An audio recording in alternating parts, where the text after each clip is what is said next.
BQ Memphis and W253DF Memphis. It's time to get up and get your day started. Get up! Get up! It's Sports 56 Mornings with Greg Gaston and Eli Savoy. Good morning, everyone. Good morning! Good morning. Good morning. Good morning. On Sports 56 and 98.5 FM. The first hour of Sports 56 Mornings is brought to you by Old Dominick Distillery in downtown Memphis. Now, here are your hosts, Greg and Eli. If you stop me up, if you stop me up, I'll never stop. Yes, sir. It's Friday. Welcome in, everybody. Welcome to our final show of the week. Get you set for the sports weekend. It is the Friday, July 10th, 2026 edition of Sports 56 Mornings. Greg Gaston, Eli Savoy, and Jay Ham with you. We're broadcasting live and local as we do every day from the Family Leisure Studios. Family Leisure, you can check them out at 2120 Whitten Road, just north of I-40. Everything you need for all year long, but in particular the summer. If you're missing something, or you want to get a pool, or you want to get a spa, or anything like that, patio furniture, and everything that goes with a summer, a sensational summer, you need to check out Family Leisure. 78 degrees currently with a feel like of 85 degrees, a typical July day in Memphis. Hot and humid with a high temperature projected to be 93 and a chance of some thunder boomers, although we'll see the sun, 65% chance. Tomorrow, though, 96% chance of rain. 93 for the high. Then it'll cool down a bit, 84 for the high on Saturday, or make that Sunday, but still a very high chance of precipitation. Then early next week, 83 Monday, 82 Tuesday. It's not like that's cool, but compared to what we've had, it's a lot better than what it is. But certainly it will be an enjoyable weekend. Lots going on in the world of sports. Lots going on in the world of sports, both locally, nationally, globally, and we're here to talk about it over the next 3 hours. Hour one of the program is brought to you by Old Dominick Distillery at 305 South Front Street. They produce Tennessee whiskey, bourbon whiskey, Honeybell citrus vodka, Formula 10 gin. The distillery bar is second to none in this city. I'm telling you, it is a great place to go. Enjoy a cocktail. They also have a room that they have that's adjacent to the distillery bar, and they can host events there. They have wedding receptions. They have all kinds of business gatherings. Just give them a call and find out more about what they have to offer there with that. But it's just a real nice place to go and have a award-winning craft spirit or a local beer. 305 South Front Street, online at olddominick.com. Old Dominick Distillery, come for the spirits, stay for the experience. Cheers to Memphis. The Summer League is underway in Vegas. We had games yesterday, including the showdown between Peterson and Devonsa, which we'll talk about, but the Grizzlies will play tonight at 7, their first game against the Chicago Bulls. We got plenty of other NBA news to get to on the program today. The World Cup resumed with the first of the quarterfinals yesterday, and France, in my opinion, and I'm sure in the opinion of many, continue to look as the most impressive team. That was the team I picked to win, and they didn't disappoint. Let's just put it that way. Mbappe yesterday with his 20th World Cup goal. We got some news from college basketball. In fact, a bunch of news from college basketball, including some players that are coming and going. John Barlas is back from a couple of weeks off for vacay. He joins us at 7:25. He is our only guest scheduled today. We have 10 in a row, the game show that has swept the nation. That'll come your way approximately 9:05, so be ready for that. And we will also get back to our list. We didn't make up the list, but ESPN did. Best players in college football in history with each number. In other words, the best number 1, the best number 2. We talked about the first 25 yesterday. We'll go through 26 to 50 today and give you the list of those players that you may agree on, you may not agree with as far as that is concerned. We'll take your calls and texts on the Sissy's Log Cabin listener lines at 901-360-8255. So that is your lineup for today. Good morning. Good morning. Yesterday was really cool. We had a bunch of really, really good guests. And as I always say, if people miss some of our interviews or miss the show, they can always check it out on the website.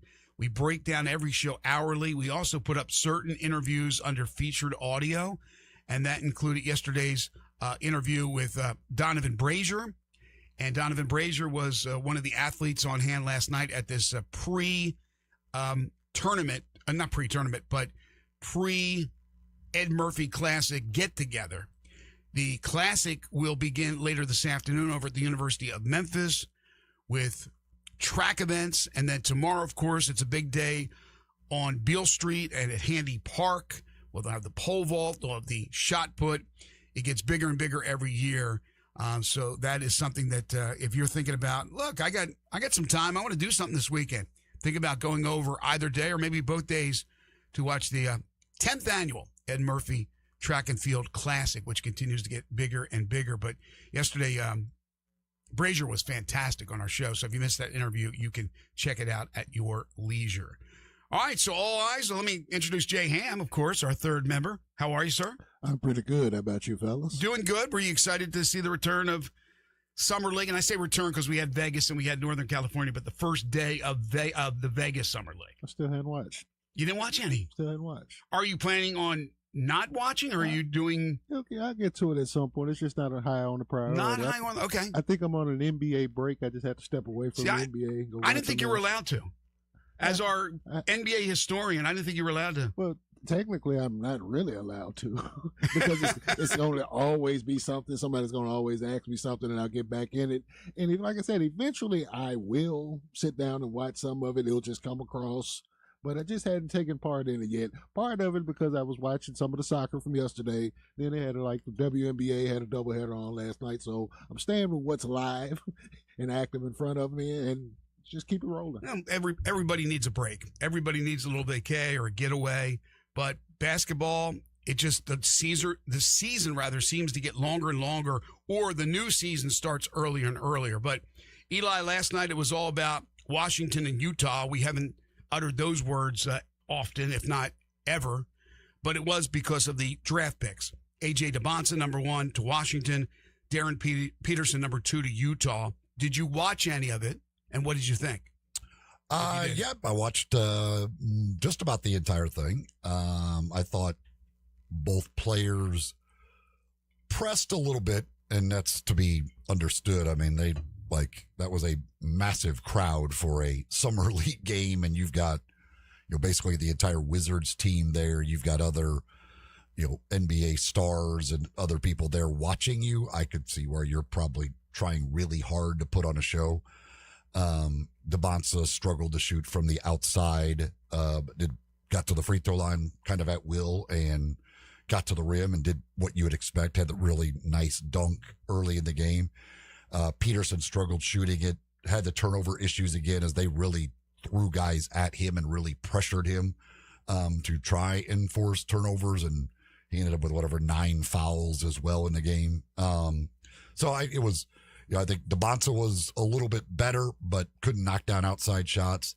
But I think both guys, and if you look all of the action yesterday, there was a lot of guys that struggled shooting the basketball. A lot of the guys who a lot of eyes are on from this draft class, Yaxel Lindenberg, Morez Johnson, the two Michigan guys, notwithstanding, but a lot of the other guys struggled to shoot the basketball in that first action there. So again, you're coming out, you're trying to show off a little bit. I'm sure pressing and nervous and everything else that's included in that.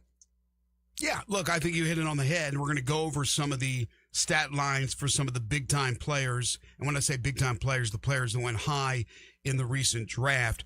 There's no question that probably some nerves came in when they looked at that crowd. And you see, as you said, all these players that were there, the Anthony Davises and the Trae Youngs who are now in Washington, watching A.J. Debonsa and other players from around the NBA. They have converged on Vegas, and why wouldn't they? It's a nice party, but it's also a time to get acclimated with some of your new teammates. And so, yeah, I thought they were pressing. Washington ended up winning, I don't know if people bet on Summer League games, but 92-88, Washington was a winner. But to your point, both guys struggled shooting the ball from the outside. 2 of 12, they were combined. Peterson hit the only 2 of 7. Debonsa was 0 for 5.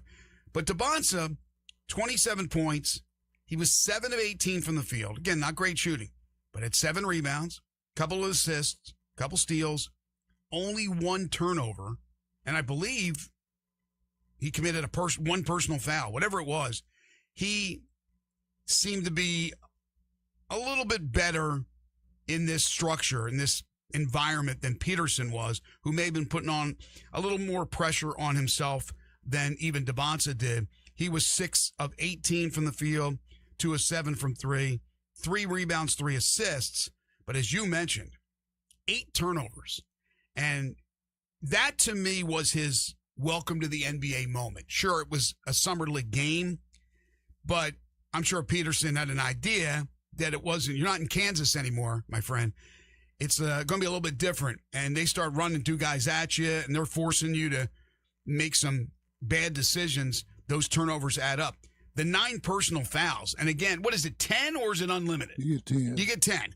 So 9 personal fouls. You got to learn not to foul. So for Peterson, I thought he really struggled. For Debonsa, it wasn't that. I thought it was a decent game. He just didn't shoot the rock that well. But you improve on this thing. You learn. Peterson will learn from this. All these guys will learn from these early experiences in Summer League. And again, you're dealing with Summer League players when you're going up against them. Some are going to be with the teams. Some are going to play in the association. Most of them won't. Most of them will not even be in the NBA. Maybe they'll be in the G League. So the caliber of competition, once you step onto the court in the regular season, all those players can play. So this is the time to get better, to learn and get better.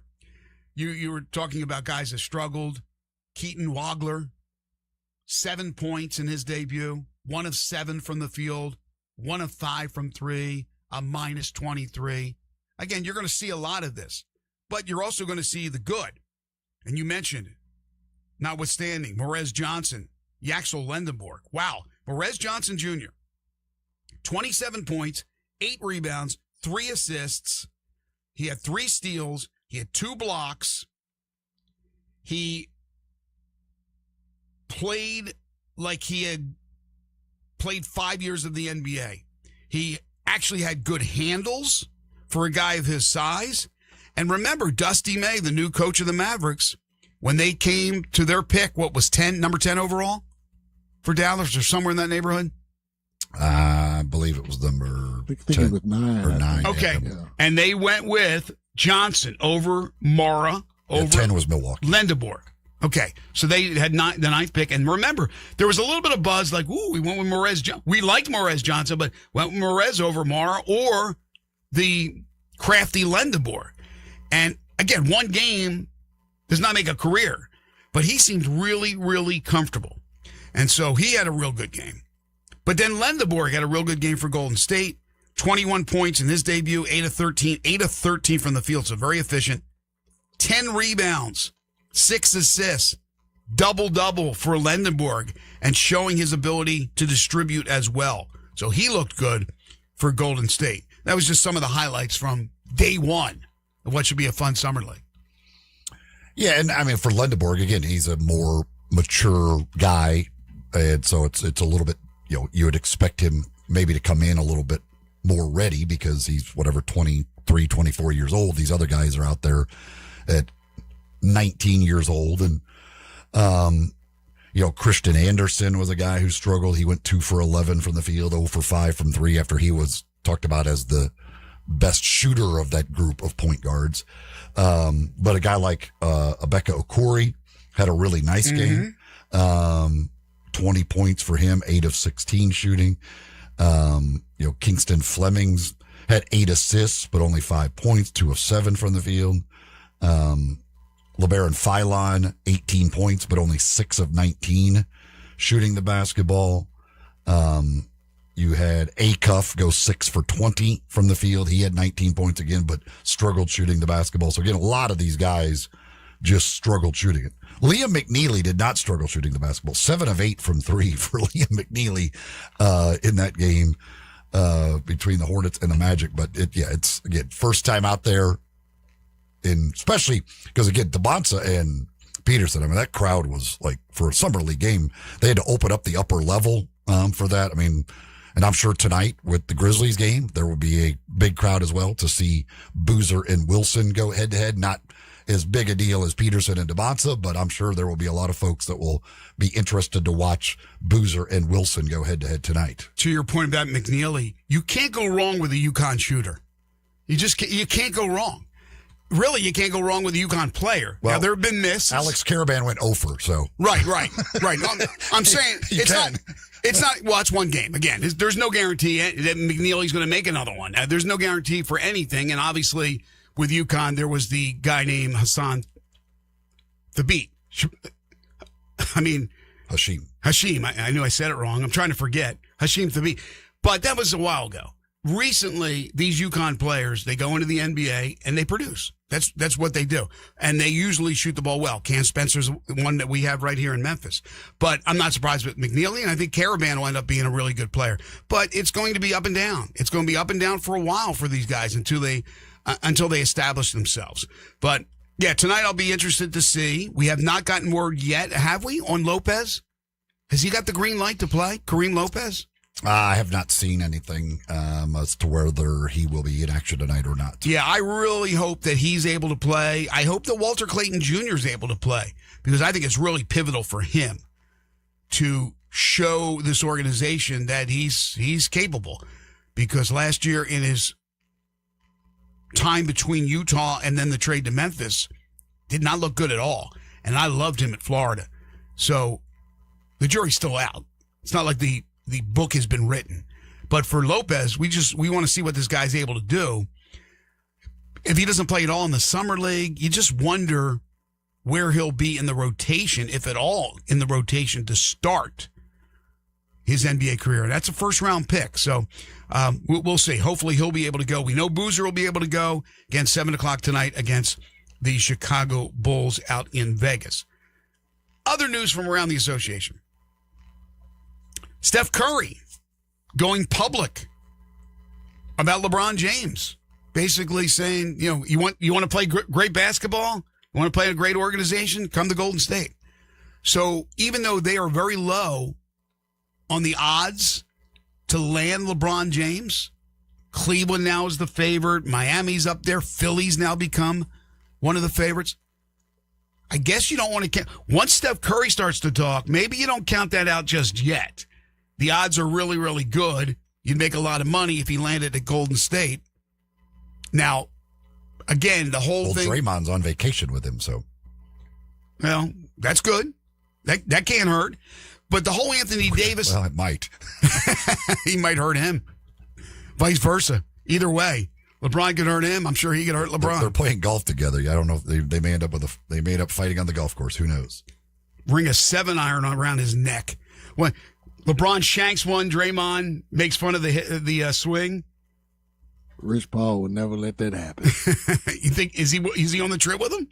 I mean, he's busy podcasting with all the other people. Once Draymond pulls out that 7-iron, tries to after LeBron goes after him, I don't know. That could get scary there. But I think a lot of it depends on Davis. And again, it seems like Washington doesn't want to deal with him. However, yesterday the news came down that Anthony Davis, or actually this morning, if this is accurate, it's reported that Anthony Davis is seeking a 4-year, $275 million extension. Okay, couple of things. One is, does he throw that out there to scare Washington to maybe want to trade him? He ends up going to Golden State, LeBron signs, and you end up making a lot of money if you take LeBron to Golden State. Or is this something that Washington would consider? And then the other option for me would be, I ain't going anywhere near giving him 4 years, $275 million with his injury history. There ain't no way, but it doesn't necessarily mean I'm trading him. At this point, anytime is any news brought up about Anthony Davis, I'm thinking TBS. That's where his mind is. That's where his heart is. He's doing comedy with the now, show, and to even have if that's true, what you just reported out, if that was even the case and his people threw that out there, that's telling me that he really don't want to do this no more. I mean, that's ridiculous. It goes back to what I talked about yesterday. Yes, it does. He wants to say he's a max player. Yeah. He believes he is a max player. That's why it's hard for me to believe that LeBron's going to take the vet minimum, but his options pretty much will dictate that. I mean, you never know with teams. They can maneuver around things that you don't even expect they could do. But yes, it gets back to the ego that we talked about. But Davis, is he trying to scare Washington into trading him away? Is there? He just saw what they gave Trae Young and says, "Give me mine." Trae Young, who was banged up last year, is a pillar of good health compared to Anthony Davis. I mean, I'll lay any bet with anybody about the amount of games the guy will play. He always gets hurt. So anyway, we'll see what happens. But again, LeBron will continue to play the game, milk it, make everybody wait for him, and that's what we have. Then there was the story yesterday that Shams reported that the Kawhi Leonard trade to Toronto will not be finalized until after the aspiration investigation has concluded. We were joking about him being traded to Canada, to go to Canada, to get away, Toronto specifically, but to get away from the country. Maybe they won't go after him. I don't know what's going on with that thing, Eli. They say that they probably will get the investigation wrapped up in the next several weeks. Personally, I don't think anything will come of it. Even though just everything you read seems like there's guilt to go around. Ballmer's denied it. The aspiration company is no longer even in existence. So I don't know who's representing them. But Toronto says, no, we're a full go. We want him here. We want the return of Kawhi. We had so much success when he was here. We're just having to wait. So maybe it's just as simple as just waiting a couple of weeks and everything will be ironed out, because this is a weird. It was a weird story from the get-go, but it seems like it's going to be months of discussion and then investigation, and then they'll probably come up with squadouche. It doesn't. This is dumb on a lot of levels. First of all, I don't know why the NBA is taking this long in their investigation. I mean, Pablo Torre has given them everything. They have all of the, it's laid out for them. Right. He did a great job. So I don't know what more they think they're going to find or whatever, but the idea that they let this get this far before this coming out, they should have informed the Clippers ahead of time, and really all of the teams. If there is a trade for Kawhi Leonard, you are accepting risk if you acquire him, or we're not going to let any trades happen until this investigation. There's no way it should have got to this point, and then by the way, no, you can't do that until the investigation is done. Yeah, I mean, it doesn't make sense. This trade they agreed to this trade a week ago. How in the hell did we get to here before they finally come out and be like, oh yeah, by the way, no, until we complete our investigation. I mean, it seems like it's been longer than a week since they announced it first, when Shams first reported that trade. But yeah, I'm with you 100%. We're going to take a break. John Varlas is going to join us on the other side. We got more NBA to get to later on, including the peculiar deal in San Antonio with their TV play-by-play announcer being fired. And then what Dusty May had to say after watching a workout of one Kyrie Irving. Let's not forget he's on the comeback trail. Again, hour number one of the program brought to you by Old Dominick Distillery. Perhaps you were over at the happy hour yesterday, which they have every Thursday from 4 to 7 with $7 cocktails made with signature spirits and $4 local beers. But it doesn't have to always be happy hour. Anytime you're downtown, maybe you're taking in a show, watching a sporting event, or grabbing some dinner at one of the great establishments in downtown Memphis, have a nightcap, have a award-winning craft spirit to wrap up your evening over at Old Dominick Distillery. Anytime's a good time over the weekend. Catch anything that's going on downtown. And again, to make sure you stop by, take a guided tour of Old Dominick Distillery. 150 years in the making, starting with the Canali family's arrival to Memphis, but the revival beginning in 2017 when the doors opened to the public. So 9 years and going strong. It's Old Dominick Distillery, OldDominick.com. Again, 305 South Front Street. Check out the website, Old Dominick Distillery. Come for the spirit, stay for the experience. Cheers to Memphis. And cheers to John Varlas. He's back. We're talking to him next. This is Sports 56 Mornings with Greg and Eli on Real Sports Talk, Sports 56 and 98.5 FM. Sports 56 and 98.5 FM. Available locally on your radio dial as well as around the world online at sports56whbq.com. Take us with you everywhere by downloading the Sports 56 app. And at home, just say, Alexa, play Sports 56. Wherever you are, it's easy to stay tuned to Sports 56 and 98.5 FM. Is your wife asking you to stop eating junk food? Well, we have you covered at Humdinger's. It's quick and it's healthy, and most important, it tastes amazing. With many choices from salmon salad to rainbow trout and grilled asparagus. Come visit us for lunch at Humdinger's, 6300 Poplar Avenue. So good, Coach Penny eats with us weekly. Don't forget, Humdinger's offers full-service catering for weddings, social events, or your corporate lunches. You can call 901-260-8292 to find out more.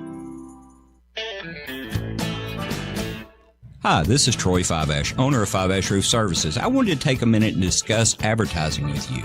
There are so many websites that list the best service provider in your area. Even the BBB has an accredited list. You know the one thing they all have in common? A company like mine has to pay to get on that list. So that begs the question, can those lists be trusted? You know what can be trusted? History. We've been around for almost 30 years providing customers with the best service and the best products that we possibly can. So if you need a roof, siding, or gutters, give us a call. We'll come talk to you and let you decide for yourself whether or not we know what we're talking about. Five-Ash Roof Services. Best products, best warranties, and in many cases, the best price. We're fair, honest, and ethical. 367-0050 or memphisroofer.com. 367-0050 or memphisroofer.com. Five-Ash Roofing, it's what we do. We're here for you. It's true. East Memphis Ace Hardware is closing. But just like always, they're taking care of you with a big going out of business sale. Everything in the store is 30% off. Everything, including the Big Green Egg and all Weber grills. Some things have additional savings, like Amy Howard paint at 75% off. Come in and save like it's goodbye, because it is. Save at least 30% on everything in the store. East Memphis Ace Hardware, corner of White Station and Quince, going out of business.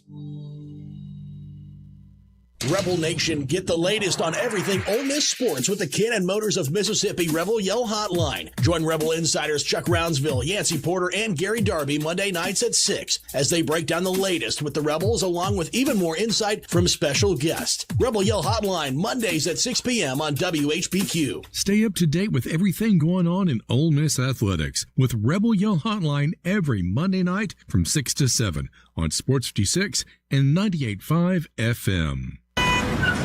Sports 56 traffic. Good morning. Cranking it pretty good now where they've been working over here with, the last couple of weeks. That volume of traffic is definitely increased westbound I-40 at Warford, Hollywood. No shortage of radar coming down I-40 this morning in from Fayette County. Troopers have been scattered down I-40 there at the county line there on I-40. Fayette County, Shelby County, be careful. Hey, don't let the slipping transmission make things worse on your car or truck. Having transmission issues? Let them check it out today at Amco Transmissions with 2 locations to help you here in Memphis. I'm Commander Chuck with your on-time traffic.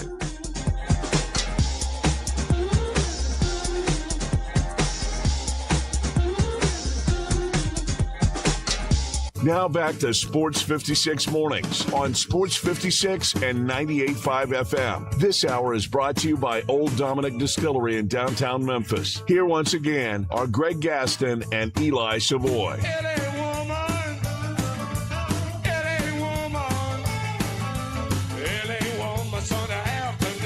Welcome back, everyone. 7:28 is the time. Hour number 1 here on Sports 56 Mornings, the Friday, July 10th, 2026 edition. Greg Gaston, Eli Savoy, and now time, Jay Ham, and now time to talk to John Varlas. It's time for Greg and Eli's weekly visit with John Varlas of the Daily Memphian. Check out John's prep sports coverage and much more at dailymemphian.com. John is brought to you by Shoot 360 Memphis, where the pros and preps go to get their shot on. Shoot 360 Memphis. Now here's John Varlas with Greg and Eli. We thought he was gone for good. We just can't shake him. John Varlas is back from a vacation. Of course, the award-winning prep reporter for the Daily Memphian and so much more. Want another award or two recently. JV, of course, you can read at the DM. You can follow him on Twitter at John Varlos. He is brought to you by Shoot 360 Memphis. Get your shots on at Shoot 360 Memphis with 2 locations, 85 Market Street in Collierville. You can call them at 901-316-5500. In Cordova on Big Orange Road at 901-779-3176. You can join on a monthly basis, a monthly membership. You can't beat that. The future of basketball training is here at Shoot 360 Memphis. Welcome back. Good morning. How's everybody doing? Doing good. How was the vacation? Oh, it was wonderful. Vacations are always wonderful, and this one was particularly needed and very restful. I'm going to be able to adjust to being retired and doing nothing really easy, because it's really easy to get into that mode, kind of doing nothing mode. And it's been kind of hard to get out of it. So what? Having to start doing things again. So what was the award you won while you were gone? I mean, you're just racking up awards while you're on the beach. Oh, yeah. Prep Writer of the Year? Prep Writer of the Year again, yeah. Congrats. How many is that for you? I want to say it's He doesn't even know. Yeah. Can't even count them all. He's like, I got to be in my trophy room to count those. Yeah, it's going to sound awful. I want to say it's like 4 or 5, 4 years out of 6 or 5 out of 7 or something. You're on a run, baby. Yeah, I think that qualifies as a dynasty. I think John Varlos is a dynasty. I think I am, and I really appreciate you guys mentioning it. And yeah, so it's always nice to be honored by the state association, and We'll see what next year brings. So you come back. You've been 3 weeks since you've been on. So I don't either. There's 2 ways it could have gone. Either 2 weeks. Well, 3 weeks ago was last Friday. You were here. Yeah, sorry. You've either stacked up a lot of bones, or you were on vacation and you're like, who cares? Who can have a bone? Yeah. Who can have a bone to pick with anything? No, it's hard. It's hard to be in a bad mood when you're, down on the beach and beautiful weather and great food and just wonderful things to do and see. There's been stuff that's annoyed me and obviously and aggravated me, and but it's old now and it's not going to make for good radio to rehash stuff that happened a week ago and stuff like that. I will say this though, you guys yesterday, being the loyal listener I am, and Greg, you were running through that thing with the football players and the numbers and all that. That's kind of perilously close to an idea I've always had for summertime radio when nothing's really going on. You just and guys, we love to do this. You just open the phone and just mention a guy you remember that you really liked, and you just open up the phone and do that for an hour. And I think that would be really entertaining, because you just throw out names. Just like, I mean, other people calling with obscure names? Anybody, you know who was a really good ball player, Charlie Ward, and then somebody else will say Tommy Frazier. Oh, sure. And you just name names, and I think that would be endlessly entertaining. I don't think you could do it all the time, obviously, but maybe for an hour in the summertime. And so I kind of enjoyed your numbers thing, because it was kind of getting close to that. Yeah, we got more of that today. I was looking forward to it. 99 numbers, for goodness sakes. Looking forward to it. Looking forward to seeing who number 96 was. I know, exactly. Why don't you do that for high school football here, Mr. Prep Award winner? We Best Memphis high school player for every number. He's in cruise control now in his career, man. They bring him grapes. They feed him grapes. Yeah. He ain't working hard now. He's got in cruise control. Keep that dynasty going. I'm actually working harder than ever. I know you are. Number, yeah. Yeah, that would be tough. For one thing, I don't have access to all the rosters. That's the issue, right? The history, and to be able to, if you had that right in front of you, it'd be no problem. Yeah, but no, I mean, I'm joking, but I mean, guys love to do that. They love to just sit around and think of names and you can do people do it like on Twitter. People will they'll like name an obscure quarterback and see some of the responses are interesting. How about something simple like this? Okay. Who are the 5 greatest high school football players to have ever played that come from, we'll say, Shelby County? So we won't even include DeSoto County or Marshall or any of the other counties.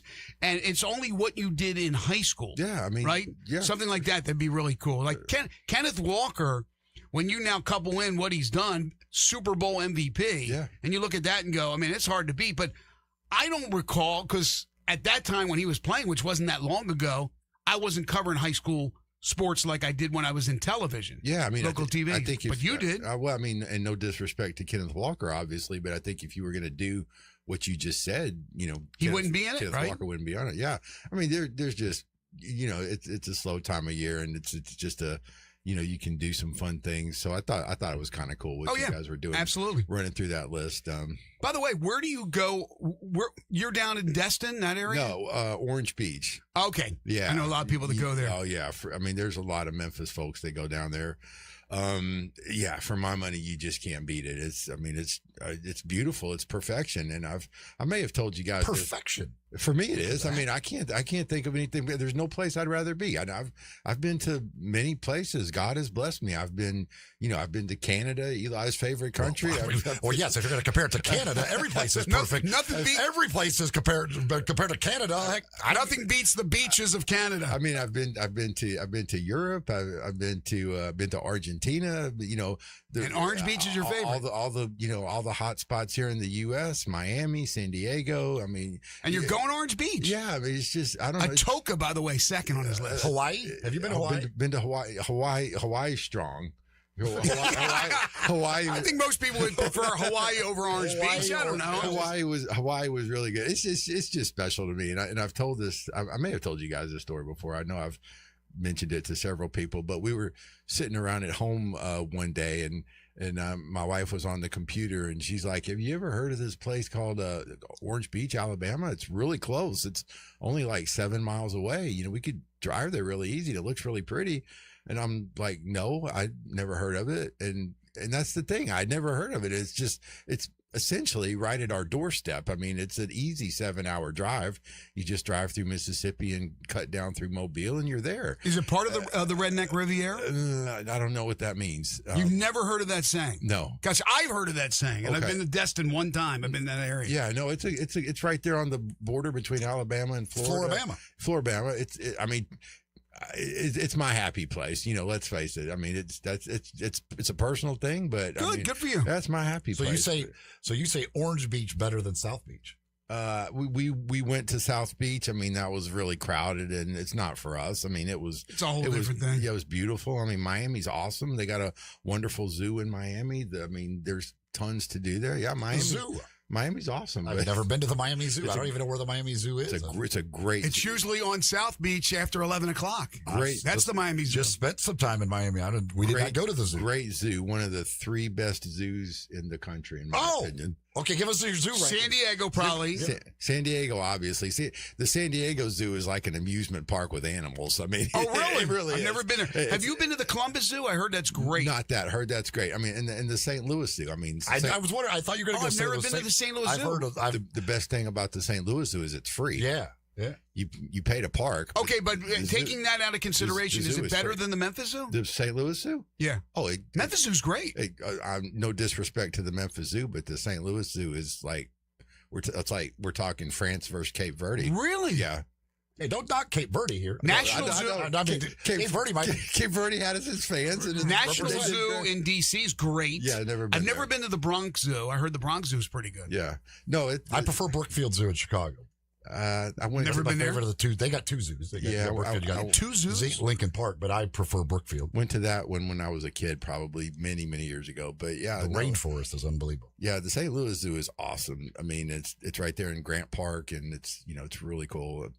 San Diego lives up to its reputation, and the Miami Zoo was amazing. It really was. Good. Glad you had a great time on your vacation. Yeah. By the way, before you left, if you guys are avid listeners, you remember John, because Eli put him on the spot about predicting how far the United States would go, and you nailed it. You said the United States would get to the knockout round, they would win a match, and then they would lose. That's exactly what happened. Now, the way they lost is tough to, right now, it's unfortunate they're getting a ton of criticism, and rightly so, in that performance, not in the overall performance of the Cup, but in what they did in that match against Belgium. Now, we were talking off air, and you said, look, Belgium's just way better. They're better, and especially they're better if Team USA is going to play as poorly as they do. Right. And it's a shame. I mean, there was so much momentum for that match. The TV ratings were through the roof, Greg. 50 million people combined on Fox and Telemundo watched the game. I think I saw somebody say that it was the most viewed sporting event ever in the U.S. outside of NFL. It's exactly right. Outside of an NFL That's game. exactly right. So, I mean, it's, it's incredible. And it's, just a shame that they couldn't, capitalize on that with a better performance. But, I mean, that's sports. Everybody does it. You just don't show up sometimes. And but everybody doesn't feel that way that you do. Everybody, well, they're like, we're done with soccer. Yeah, well, they can be done with it. I mean, that's the way it is. I mean, whatever. If they're done with soccer, fine. Their favorite team is going to show up and play a bad game at some point too down the road too. Mm-hmm. So I mean, they're not going to be done with them. But and it's all this hand wringing about what can we do to, improve the structure of the sport, the pay to play for youth and all that. There's, all these postmortems and looking at what we can do. And I'm in the minority on this, but I think the progress of soccer in America is on course. I mean, they didn't play well in this game against Belgium, but overall it was a good tournament. They won 3 games for the first time. They scored the most goals than they ever did. They played some really, really good football, really good soccer, I should say. And won 4 games, didn't they? 3 games. They won 2 games. Oh, they lost. That's right. 2 games in the Turkey, group, and they beat Bosnia. Okay. But then that was the first time they had ever done that. So I don't think there's necessarily anything "quote unquote" wrong. There's always things you want to fix and get better at. But all this hand wringing and emotional outburst about things have to be blown up and changed and torn down to the studs and rebuilt so we can win the World Cup. I don't think that's necessary. They won 3 games because it was an expanded tournament. Had it not been expanded, they would not have won 3 games. It would have been the same thing at best that we've seen before. So at the very least, it's a wasted opportunity. They did, because of what they did, brought people in to watch that don't watch soccer other than every 4 years. And then they fell flat on their face. So they gave those people no reason to think like, well, man, the next World Cup maybe we can actually compete to win it. Well, I hear what you're saying, but I mean, I think that's kind of and if you're saying it's on course, like this is the slowest course in history. Like Columbus moved faster than this to find America, for goodness sake. Like where we've done nothing. We didn't go any further than we've ever gone. We've done, like, how are we getting better? Well, I think we're getting better in the sense that our players are getting better. I mean, we have, this year there was an entire team of players, and you can look at it and say, these guys are good soccer players, really good soccer players. I don't know that that's been the case in the past necessarily. The USA starting 11, it had some holes, obviously. The center back was old and maybe a little past his prime or whatever. But, aside from that, you've got really, really skilled players out there. I mean, your Baloguns and your Malik Tillmans and your Weston McKinney's. Good players, but not stars. No, well, I mean, what do you mean? Pulisic's not a star. The goalkeeper's terrible. What did that get them? Yeah. Destroyed in the round of 16. So how good are they? Here's the thing, though, Eli. I mean, on a different day, I mean, they could well have beaten Belgium. I mean, on a different day, they got beat 5-2 by Belgium. They got beat by They lost the friendly. They played a month Belgium ago. twice. They got beat 5-2 and 4-1. There's nothing that tells me they're beating Belgium. And I'm telling you, on a different day, they could have beaten Belgium, because Belgium. On a day where Belgium's team got food poisoning and all their guys missed the game. But they lost by 3 goals. They played them twice, lost by 3, which is a blowout in both of them. What would tell you we're capable of beating that team? Well, I mean, the team that played so well against Paraguay, the team that beat Australia, if that team shows up, that they give Belgium a game and could very well beat them. I mean, there's no doubt in my mind that on a different day, if they play to the peak of their abilities, they could beat Belgium. I don't think there's any doubt about that. You may be the only person that believes that in this country. Seriously. I mean, it was a one. I mean, Greg. No, it wasn't a one-off. It was they're 2. They're 2 for 2. There literally is no indication that the U.S. could beat Belgium. Didn't Belgium knock them out of another World Cup not that long ago? 10 or 12 years ago. Yeah, I mean, they just have not fared well. And Belgium's only maybe the 6th, 7th, 8th best country in Europe. Well, in soccer, I'm not sure exactly where they're ranked, but I mean, Belgium's got really, really good players. But I do stand by what I say on it. Somebody says you need to get drug tested. I mean, I honestly, God bless America, and I love the red, white, and blue. I'm telling you right now, from what I've seen, if Belgium and the U.S. play 10 times, Belgium's going to blow them out 10 times. They're certainly going to beat them 10 times. I don't think that's true at all. No, I rarely am going to draw a line in the sand with you on things like that. Eli. But admit the goalkeeper is horrible. He played a horrible game. He played very poorly. He wasn't even tested in the earlier games in the group stage, and I saw his reaction to things was very slow. I'm thinking to myself, this guy might have trouble if they start to pummel him, and they did, and he was terrible. He was terrible. There's no argument that he was Tim Howard. There's no argument that he was terrible against Belgium, and you're right. He's definitely no Tim Howard. Tim Howard, one of the greatest. Maybe the greatest, Casey Keller or Tony Meola. Greatest American player ever. But here's the thing. I mean, Tim Ream, the center back, he got blamed for a lot of what happened against Belgium too, because he's so old. He's 38. He had an awesome game against Bosnia. He was terrific. It wasn't because that guy was old. It's because the communication wasn't there. They were looking at each other. For whatever reason, Greg, they just didn't show up. All right. And I tell you, if the team that played Paraguay showed up against Belgium, it would have been a different result. Right. Fair enough.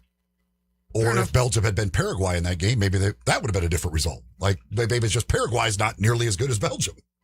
So we look a lot better. We agree to disagree. When we come back, we do actually have some prep stuff to talk about. The new season, the new scholastic year is just around the corner. We got some things to discuss with John. Also, John wrote about the event that we've been certainly promoting this week with all our shows because we're excited about it. It's the 10th year. For the Ed Murphy Track and Field Classic, and it gets bigger and bigger. We'll talk to John about that.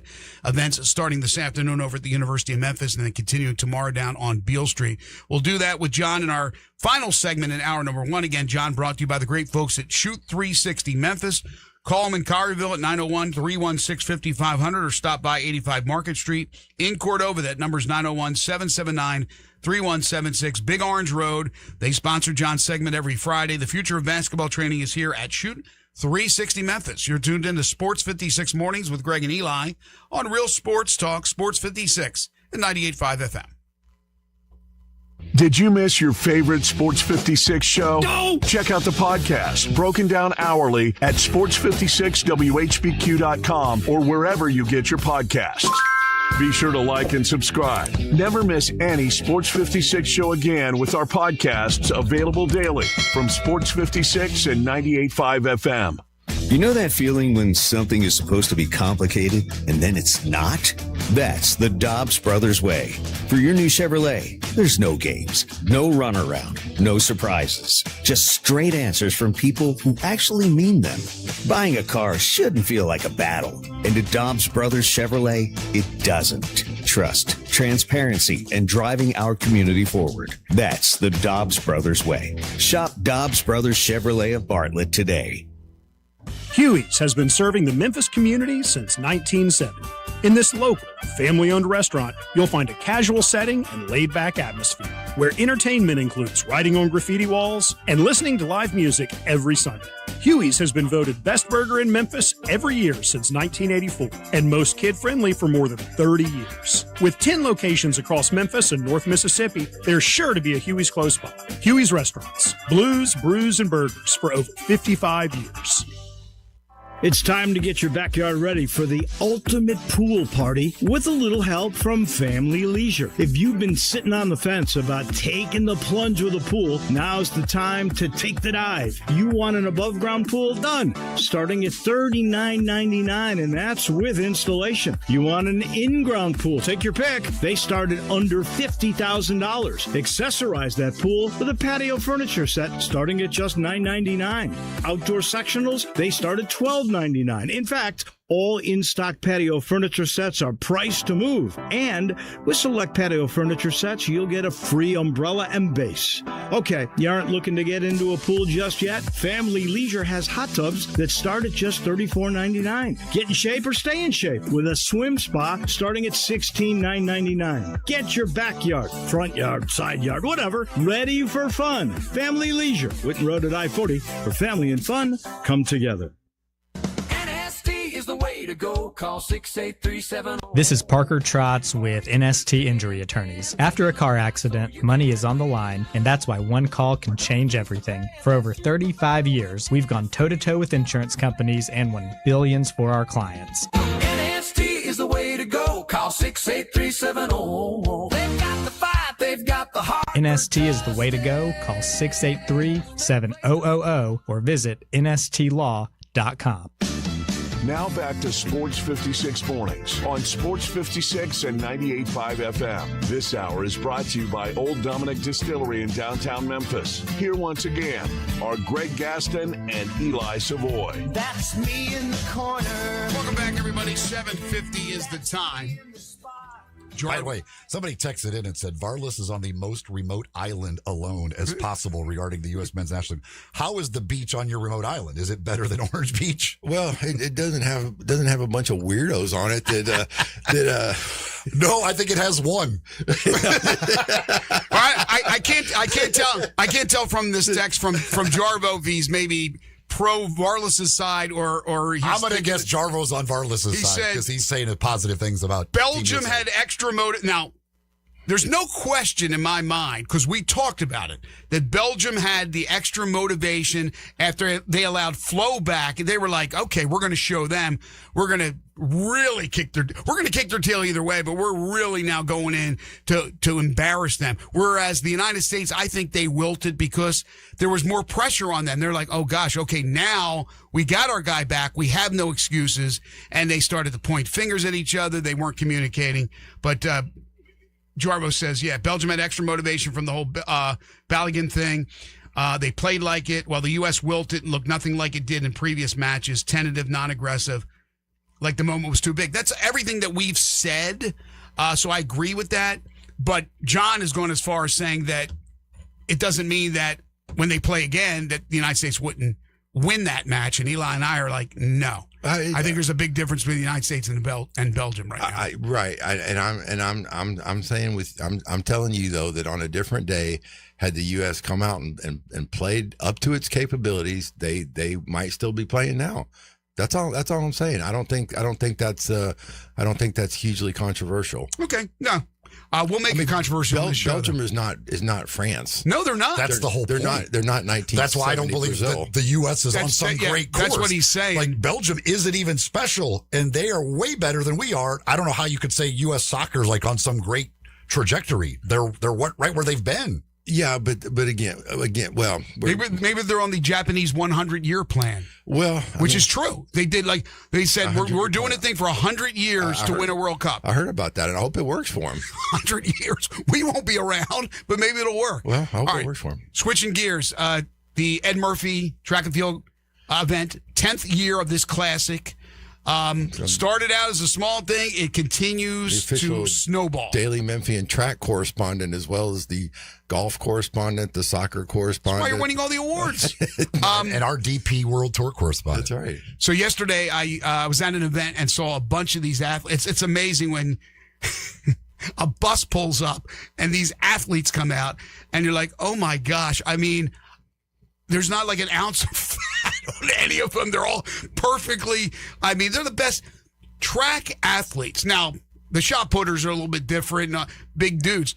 But, man, when you start to get these track athletes, arguably the best athletes there are in the world, period. And we got a lot of great ones that are going to be here for the 2 days. We do. And, we had there was a nice press media availability gathering down at the Spring Hill Suites yesterday downtown. Got to interview some of the people that are going to be participating. Ed Murphy was there. Mayor Paul Young was there. Max Paquette, the meet director. Really cool event. And it was a lot of fun. Yeah, 10 years, Greg. And it started from such a small thing. Right. First year at Christian Brothers, I think all they did was have a mile race. They had a men's mile and a women's mile at Christian Brothers. Yes. And that was it. My wife said last night, she goes, I raced in this thing. I go at Christian Brothers. I go, no, you did. There's no way it was at Christian Brothers. Yeah. And then we look it up. It's like, yeah, he was absolutely right. And now it's 60 something Olympian and world championship level athletes are going to be participating Friday at the U of M, and then Saturday on Beale Street with the pole vault and the the Murphy Mile and the shot put. And one kind of cool wrinkle too, Greg, that I was not previously aware of with the shot put. So they brought in the World Shot Put Series, headed up by this guy named Ryan Krauser, who's a 3-time Olympic gold medal winner, one of the best shot putters ever. Apparently Saturday, if you go to the shot put competition, fans will be able they will be able to throw the shot put themselves. And if they can reach 50 feet with their throw, they will be allowed into the competition, the main competition. Isn't that incredible? Yeah. I was telling us about that the other day. So I think I'm going to go try. I think you should. It's I think I could get it at least 4 feet. A 16-pound shot put. So I think I could pick it up. I would break my elbow. Well, and one of the people that was there at the press conference yesterday was this young lady from Sweden named Axelina Johansson. She's like I think she's the world indoor champion, and she's the Swedish national record holder. And she just said, "Yeah, shot put is very heavy." Well, again, that starts this afternoon, but the big events in track are tonight at University of Memphis, and then tomorrow, of course, they got the pole vault, which is a hit. It was when they brought that to Beale Street, that it was going to be pretty cool. They got that, and they also have the shot put. So Beale Street Handy Park tomorrow. John, what's going on with the preps? Well, I mean, we're getting ready towards football season. 6 weeks from now, Greg, we're going to have real live football that counts, and that's crazy. It is crazy, and everybody's, after the dead period, folks are gearing up with, 7-on-7 and things like that, and practice has begun. So yeah, we're looking forward to a really, really good high school football season. Of course, lots of transfers, in the off season, and maybe still some to come. I mean, I don't have anybody specific in mind necessarily, but once that July 1st deadline came and, people are allowed to do the first time transfer, that's going to change the way some of these teams looks even here late in the summer. So we got to keep an eye on that. But yeah, we're just, getting ready for a big football season. And this is a big weekend for at least a couple of kids. Will Brick, Colin Bland. Yeah. The Major League Baseball draft takes place tomorrow and Sunday. And do you believe he's going to go first round? I don't know. Eli, I'm not going to sit here and pretend like I've analyzed, the draft or anything like that. Everything I've ever read or heard, he's a lot of them I see he's in that kind of the compensatory picks kind of between the first and second round. That seems to be a range, but I have seen some that have him in first round, then I have some that I don't see his name at all in any of those, even through the compensatory picks. And I guess they think he's more of a second rounder, but I don't know. What about, and Bland is, I mean, he should go fairly high too. The thing with the baseball draft obviously is, is the money going to line up for these kids and their families? And, that's always the choice of whether you decide to, go pro or go to college. I mean, and both Will and Colin, they have college to fall back on if they don't like the way the draft pans out. So, it's always good to have options, and these two guys do, and they're both awesome young men. Where's Bland committed to? Vanderbilt. Oh, okay. So yeah, Vanderbilt for him and Mississippi State for Brick. So yeah, they've got, like I said, college to fall back on. It's just hard with the baseball draft, but we wish them both luck. Again, both really outstanding guys. Got to know both of them, fairly well throughout the course of their career. And I'm rooting for them because they're just great guys from great families.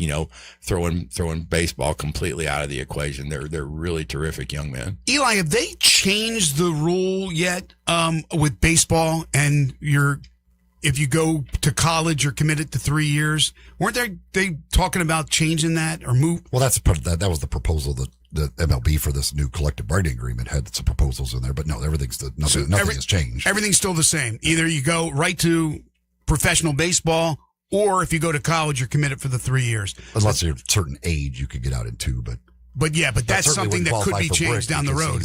He reclassified to begin with, so he's young for his class. And that's one of the many mind-blowing things about Will Brick is, technically he would be getting ready for his senior year in high school. And he might be a first-round draft pick. Right, and now he's deciding between, pro baseball or going off to college and succeeding there. It's amazing how many more athletes in this day and age now are able to reclassify. But that's also going on in college basketball. We got some big news about that we'll get to in hour number 2. JV, as always, great stuff. Great to have you back. Get back into the grind, starting with the track and field, and we'll talk to you next week. Well, I appreciate it a lot. I feel like it wasn't great stuff. I feel like we argued too much. That's the best part of talk radio.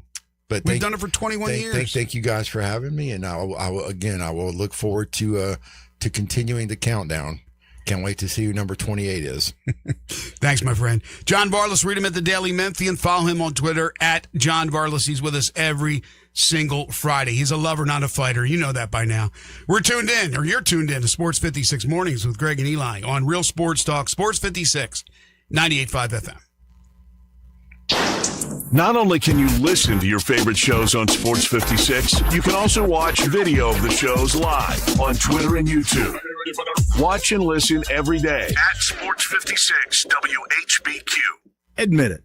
When you start thinking about tastes of Memphis, you think treats, sweets. You think Dinstall's. For 122 years now. What is that, 5 generations? When people wanted something to bring to a party that will just make everybody happy, they bring out Dinstall's. 122 years of Cashew Crunch, of Heavenly Hash, of Turtlettes, of their award-winning fudge. That's worldwide. It's known that well. Then there's the milk chocolate. It all starts there. There's the double-dip peanuts. And then every fall, those famous chocolate-covered strawberries with that fondant. And they won't tell you what's in the fondant, but it makes it oh so special. And easy to get to. 5 locations. There's where they make the candies in Pleasant View. There's Germantown. There's Collierville. There's even one downtown and in my neck of the woods in Laurelwood. You know what? 122 years made in Memphis and enjoyed by the whole world. Dinstall's.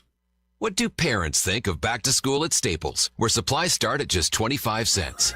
Staples has the latest laptops with up to 40% savings. I may hug the cashier. So embarrassing. It's the most wonderful time of the year. It's a wonderful time at Staples with up to 40% off select tech. Staples. That was easy. Visit Staples today or shop online and in the app. Ends 9/12. Exclusions apply. I'm Gary York. I'm the service director at Lexus of Memphis. Our service department wants to be more than just a place where you get your oil changed. We do glass repair, windshield replacement, recalibration of your camera and sonar systems, even wheel repair, tire replacement, all the things you would expect from a luxury automotive dealer. Please check out our website. You can schedule your appointment, check out our specials, hours of operation, or if you'd like to do it in person, please reach out to one of our associates at 901-271-5199. This traffic brought to you by Old Dominick Distillery. Come for the spirits, stay for the experience. Cheers to Memphis. Learn more at olddominick.com. Sports 56 traffic. Good morning. It's busy now, right on schedule. That volume of traffic has picked up quite a bit westbound I-40 here at Chambers Chapel, Canada Road. All that traffic flowing in right now from Fayette County here in the... Good morning. It's busy now, right on Fayette County here in the Shelby County down I-40. It's busy stop and go at times there. Southbound Austin Peay trying to get on that ramp onto I-40. Hey, bridal season is here. Shop local at Weimer's Jewelry. You'll be glad you did because you'll save some money at Weimer's Jewelry out there on Highway 64. I'm Commander Chuck with your on-time traffic.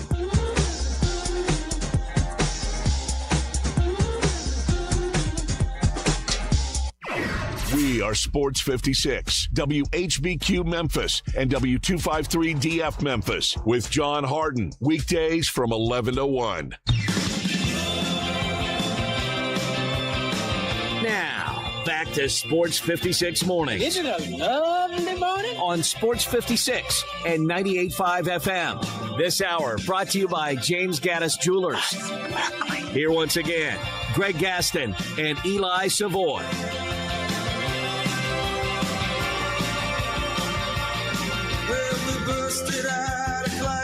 Welcome back, everyone. 8:03 the time.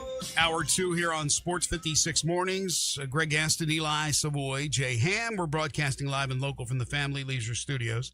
Family Leisure at 2120 Witten Road, just north of I-40. It is currently 81 degrees with a feel like of 87 degrees. The high today is going to reach 93, so a heat index in the triple digits.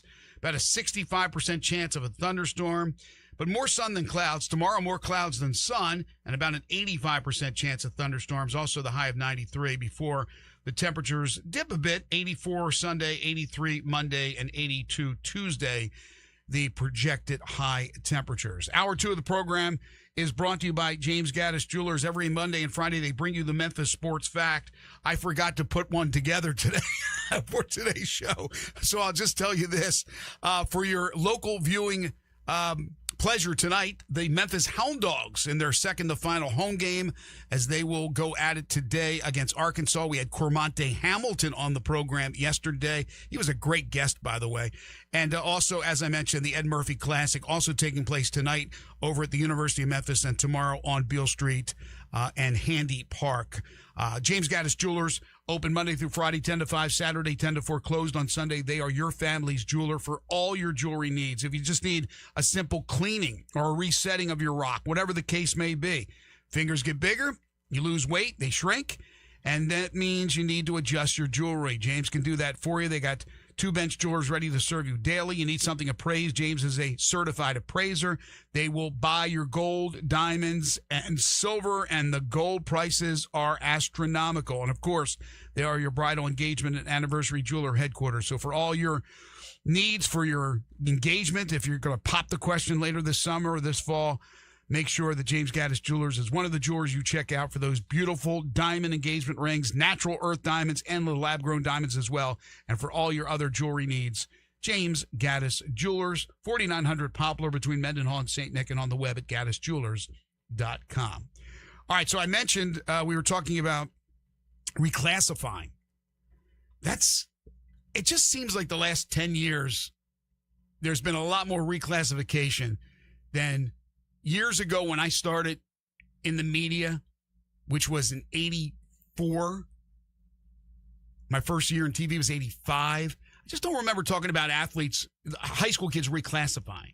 But now somehow they're able to do like 2 years of work in like a single day. I mean, I don't know what do they still go to class? Is it all online? I don't even know. But big reclassification that happened yesterday, and it involves college basketball, and it is Marcus Spears' son, Marcus Spears Jr., who, according to ESPN, in their rankings, the number 1 player in the class of 2027. So a basketball player, not a football player like his dad. Maybe he played football too, but he is a basketball player and a very good one.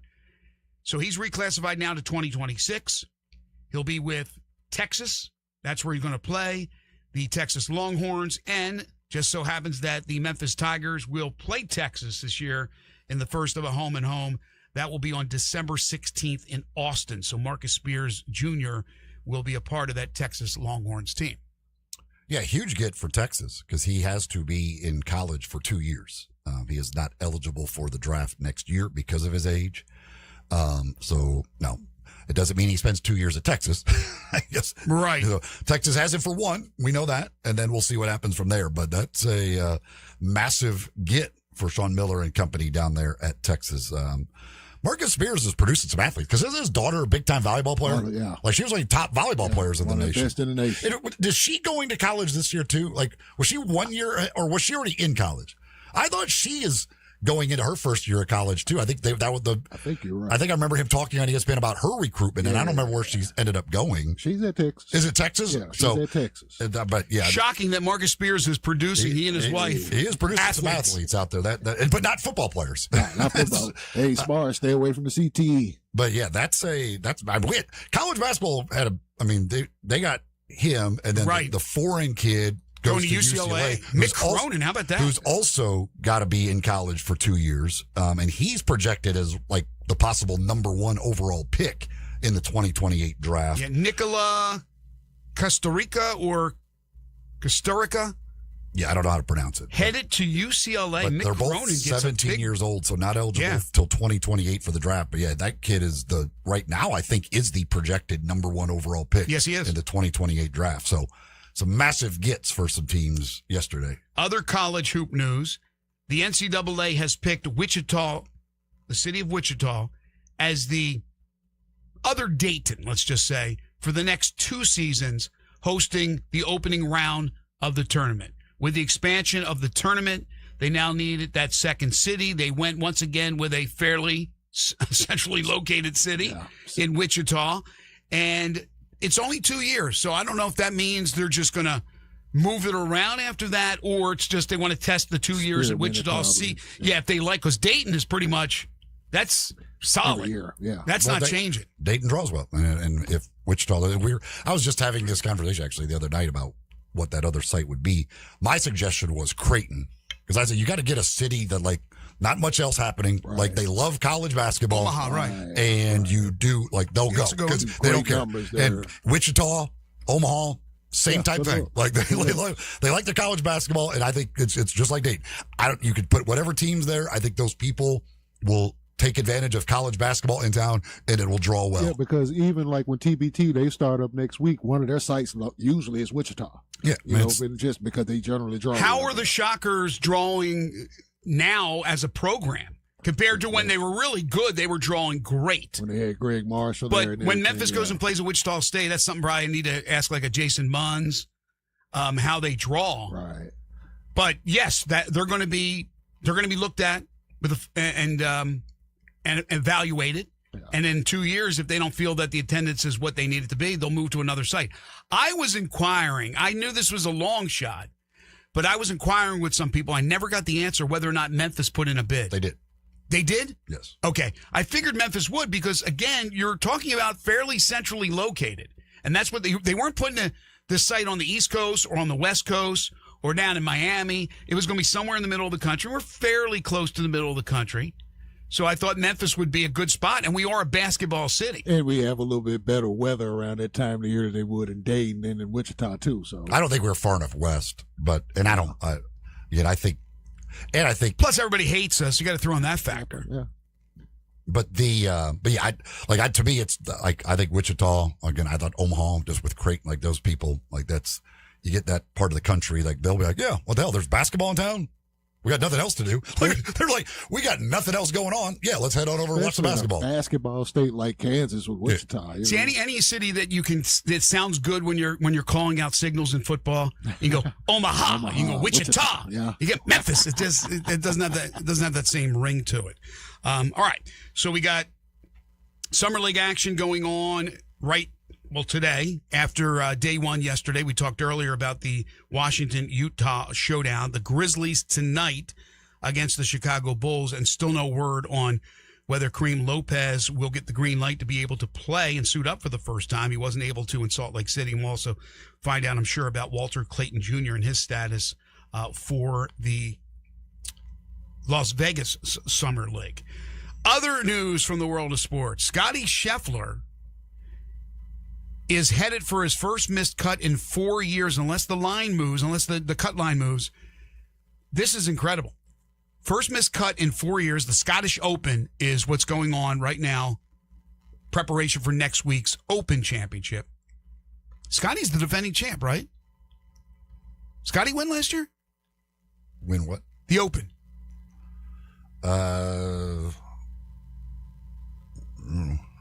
Who won the Open Championship? I don't know. I can't. I thought maybe he did. We'll have to look that up. But Scheffler headed for his first miscut in 4 years. 78 PGA Tour starts, but only a bit more than halfway to Tiger's record. How about that? Only a bit more than halfway. So 78, you double that, that's 156. So what's Tiger's record? Around 150? Yeah, Scheffler did win the British last year. Yeah, I thought so. So Tiger's record somewhere in that neighborhood? Whew. It's like an Iron Man. It's like Cal's record now for consecutive games played. Tiger avoiding missed cuts. Tiger made 142 straight. Okay, 142. 142. Again, Scheffler, 78, and about to have that first missed cut in 4 years.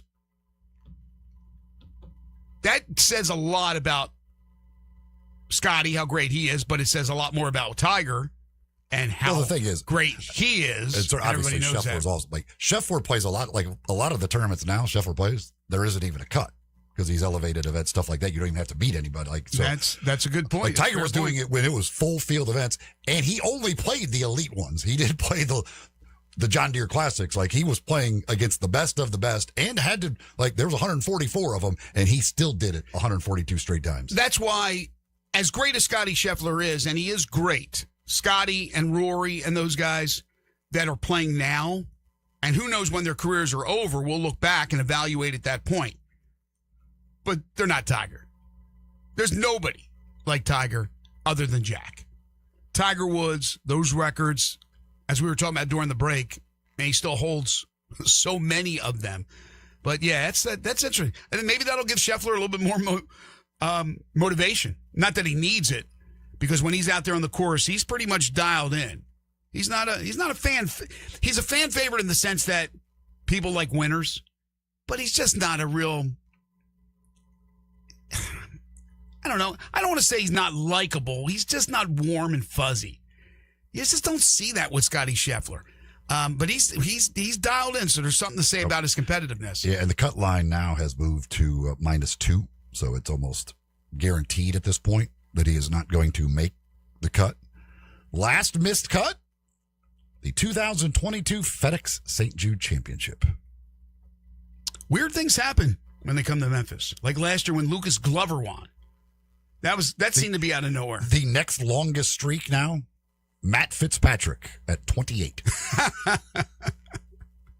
don't know if that includes this one or not. He's going to make this one because he's up towards the top, but I don't know if that includes this one or is coming into this week, and if this will be number 29. This week they have, obviously, the Scottish Open, where most of the big names are there, but there's still a few that are here at this tournament we have. What is the ISCO Championship? Yeah, like Max Homa is playing it. Glover, the aforementioned Glover's playing it, but a lot of guys that are not going to be playing in the Open trying to get a dub. So that's going on. You have starting today an event I love watching, and that's the Tahoe, the celebrity event out there. Our buddy Steve Sands on the call before he heads over to Scotland. But Joe Theismann, friend of the show, he'll be once again competing. Stars from sport, stage, and screen will be involved in it. So you got that going on. And do we have another LPGA major? Is the Avion going on this week or next week? I mean, I think they play 20 majors a year, the women. But that may be this week, too. So there's a lot of different tournaments that are going on in the world of golf. I do not have my LPGA major schedule in front of me. The only reason I asked is because we've talked a lot about Korda this year. And the last major just happened like a week ago. She didn't win it. She was going for what? Her fourth straight, whatever the case was. But she was denied. We talked a bunch of the soccer with Varlas, but we talked mainly about the United States and their disappointing performance against Belgium. In the meantime, the World Cup continues. It's almost like we've stopped caring because the USA is out. But eventually they were going to get knocked out. As Tim Howard said, they weren't winning at all. And France is the team I picked to win. Not that was going out on a limb. And yesterday they beat Morocco, so they are the first team into the semis. As Mbappe, who had a penalty kick stopped, was able to still score. He is great. 20th World Cup goal for Mbappe. Now, later in the match, 77th minute, he got hurt his ankle, but they're basically downplaying it and saying that he's okay. He's downplaying. He says, I have a minor ankle injury, but I'm completely fine, which kind of goes against the grain with soccer. You get a little tweak, don't you say, like, I don't know if I'm going to be able to play. I mean, the guy's on crutches. I think they milked that a lot, maybe for gamesmanship with the opponent. But Mbappe, he'll be ready to go when they play in the semis. Who will they play? They'll play the winner of Spain and Belgium. So Belgium, those boys are back in action. That's today. Most people believe that it was going to be France, Spain, or Argentina to win it all. And France is into the semis, Spain trying to get there, and Argentina will play tomorrow. I don't know anything about soccer. I admit that. You know some things about soccer. You've learned some things. I can recognize the USA sucks, unlike some people who do know soccer. that goal by Mbappe yesterday was awesome. Like, dude, I don't even like that should not even be legal. Like that, I don't even know how you do that. It shouldn't be legal. Like, I don't know how you do. Like, that ball should never. He should never be able to do that. Like, I was like, the view from behind on that is like, how do you do that stuff? He's great. Now, but the problem, the other side of that is, he's the typical soccer player. There was a play in the second half of that game where he laid on the ground holding his nose for like 3 or 4 minutes. Play went back and forth, and he kept laying on the ground holding his nose. Did you see the replay? He did not at all. His face never hit the guy. The guy never hit his face. And he laid on the ground holding his nose as if the guy had punched him in the nose for like 3 minutes. I'm like, oh, God, they collided accidentally. Who cares? They show the thing. The guy never touched his face. Rest period. And they love to milk, and make that art of deception the truth. I'm like, he's a flopper. You're too good to be a flopper. Like, and he's complaining about it took too long for them to let him do the penalty kick. Who cares how long it took them to let you do it? Like, just, you're standing there. The goalie's standing there. Why? Like, I don't understand, like, why it matters how long it took for them to finally let you take the penalty kick. It's just complaining, embarrassment when you miss a PK. We saw Messi miss one. We see Mbappe miss it. And Messi didn't complain that they took too long to let him do it. Mbappe's a flopper and a complainer. He's too good to do that. I just take it that flopping is a part of that culture. Yes. It's just, you're probably taught that when you're 3, when you're kicking the ball for the first time. Go ahead and flop. Because all of them do it, and then it's the thing of they oversell it, and they take some of the lightest stuff. And just oversell it in that way. The lightest pushes. The thing to me is okay, the plays happen. You're laying on the ground. The ref clearly hasn't called anything. Why do you continue to lay there? And do you think he's going to, after 2 minutes, go, man, since you've been on the ground that long, yeah, I'm going to call a foul. I'm going to go back and call a foul.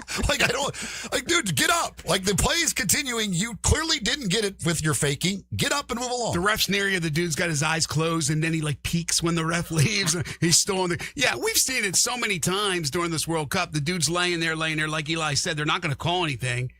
And then the play starts to go against your team. Now you better get your rear end up and get back into the play, or you may not be playing again. You might be subbed. So, yeah, we've seen that. When the dude's still down and it's detrimental to the team, then I know it may be a legitimate injury. Right. Once in a blue moon, you get the legitimate injury. Right. But, Eli, I think sometimes the phantom hit to the face sometimes even hurts more. Because even hurts more. And one thing that I picked up on, I laugh at, is that when the ball goes out of bounds and the ball boy has the ball boy is the most abused person on the field at that point. They push this dude into the stand sometimes. Another thing I don't understand about soccer is the whole throw-in thing. The guys walk up the sideline 20 yards and then throw. Oh, it's never the right spot. I don't know. Their rule. Is there a rule? Don't you have to be close to where the ball went out of bounds? We're also accustomed to the referee tells us, "Hey, well, you got this baseline." Yeah, well, that thing. That's how I look at it as basketball. You're supposed to where the ball went out of bounds. That guy will just pick up a ball. He'll start walking up the sideline, and then he'll just drop it. Somebody else will come and pick it up. They'll walk another 10 yards. Then they finally throw it in. I'm like, that'll just happen. I don't even know what's going on. By the way, great point about the ball boy, okay, or ball girl in sports, in all sports, right? Baseball, but tennis. Watching Wimbledon, did you see the dude, the ball girl? I think it was a girl, might have been, but got run over by the player going back there. I don't know why she didn't move out of the way. She got steamrolled. The dude was cool with it. But those ball kids sometimes are abused. They're abused more vulgarly by a player, right? In soccer, it's the verbal and the physical. Yeah, and who wants to take ball? Who wants to take that crap? I mean, but they're there doing their job. The dude that's giving them the soccer ball on the sideline, they're doing their job. I think they need to be like Kramer in Seinfeld, ball men. Ball men. They ain't going to take any abuse. Somebody screaming at you, man, you scream right back. Or you just have some goons. You're a man. Or you have some goons as ball boys. That's all. The ball boy has the goons behind him. or the ball boy is a goon himself. Hey, everybody, July is the best month to drive to the mountains, to the beach, Orange Beach with John Varlas, to anywhere in America, from sea to shining sea. The best month to come out to All-Star Chevrolet and pick out any new Silverado you want is the month of July. All of The Silverados are in Olive Branch. And listen to this. No interest for 5 years. 5 years. No payments until maybe Halloween, and your good credit deserves it. Military, first responders, you get an extra $500 bonus. How about a new Traverse with a third-row seat? For all your commercial and fleet needs, All-Star Chevy is the top-rated business elite dealer. Express cargo and passenger vans are there. Check out the huge, and I mean huge, pre-owned section. Equinox, Tahoes, Traverse, Suburbans, of course, Silverados. If you have any vehicle you want to sell, bring it to All-Star Chevrolet in Olive Branch. Get the most money for it today. So together, let's drive. Don't miss the best sale of summer event. It's going on now in Olive Branch at All-Star Chevrolet and online at allstarautogroup.com. The television play-by-play voice of the San Antonio Spurs, Jacob Toby, was fired from his job. If you haven't heard that story, we'll tell you why, and I'll ask if it's fair. Colin Cowherd, who comes on this network, you hear him every afternoon, has some interesting things to say. We'll talk about that. Later in the show, we'll get back to our best players wearing each number in the history of college football. And, of course, we'll take your calls and texts on the Sissy's Log Cabin listener lines at 901-360-8255. 10 in a row will come your way at 9:05. This is Sports 56 Mornings with Greg and Eli on Real Sports Talk, Sports 56, 98.5 FM. Add a little fun to your lunch break. Join Johnny Radio for Sports 56 Happy Hour from 11 to 1 every weekday on Sports 56 and 98.5 FM. Check it out. Central Barbecue has an app. Hey, let me see it. Don't just grab somebody's phone. Jeez. Oh, okay, then just show it to me. See? Oh, wow. Simple, straightforward. I know. Just tap on the Central Barbecue app, and you can order from any Central Barbecue. Oh, they've got all 4 locations. They got downtown, Poplar, Summer, and even South Haven. Yep. Place your order on the Central Barbecue app, and it'll be ready when you arrive. Your food will be ready in 10 minutes, and there are no extra fees for using the app. Now, that is a sweet deal. It is a sweet deal. The wait is finally over. Get ready for the grand opening of the newly remodeled Landers Cadillac of Memphis. You can shop grand opening savings at Landers Cadillac of Memphis, and you'll find there's a special deal on all the remaining new 2024 Escalades. You can get $20,000 in total savings. And they're paying top dollar for trades at Landers Cadillac. See how much you can save with the Landers Easy Pass at CadillacofMemphis.com. And remember, if it doesn't say Landers, you paid too much. Hi, this is Troy Fiveash, owner of Fiveash Roof Services. Do you know what Penny Hardaway and I have in common? We should both be in that building celebrating the best basketball players of all time. Of course, I'll have to buy a ticket to get in, but he should already be there. But seriously, we both surround ourselves with the best people we can find. We work hard to achieve our goals, and we are both among the best in our respective fields. At Fiveash, we can't win titles or get national awards, but what we can and do strive to do is give 100% of ourselves to give you the best product possible and one you can be proud of. So if you need a roof, siding, or gutters, give us a call at 901-367-0050, and we will do everything we can to provide you the best of everything. Fiveash Roofing. Fair, honest, and ethical. 367-0050 or memphisroofer.com. 367-0050 or memphisroofer.com. Fiveash Roofing, it's what we do. We're here for you. This traffic brought to you by Old Dominick Distillery. Come for the spirits, stay for the experience. Cheers to Memphis. Learn more at olddominick.com. Sports 56 traffic. Good morning. A little bit more volume in the last 15, 20 minutes out here. We pretty much would expect up through Midtown on 240 North here at Lamar. Be careful over here with road work throughout the day. You never know what you're going to get on I-40 over here around Warford, Hollywood, as traffic increases westbound over there right now, trying to get to the 101 connector. Bridal season is here, so shop local at Weimer's Jewelry. Why? Because you will save money. Weimer's Jewelry, 7525 Highway 64. I'm Commander Chuck with your on-time traffic.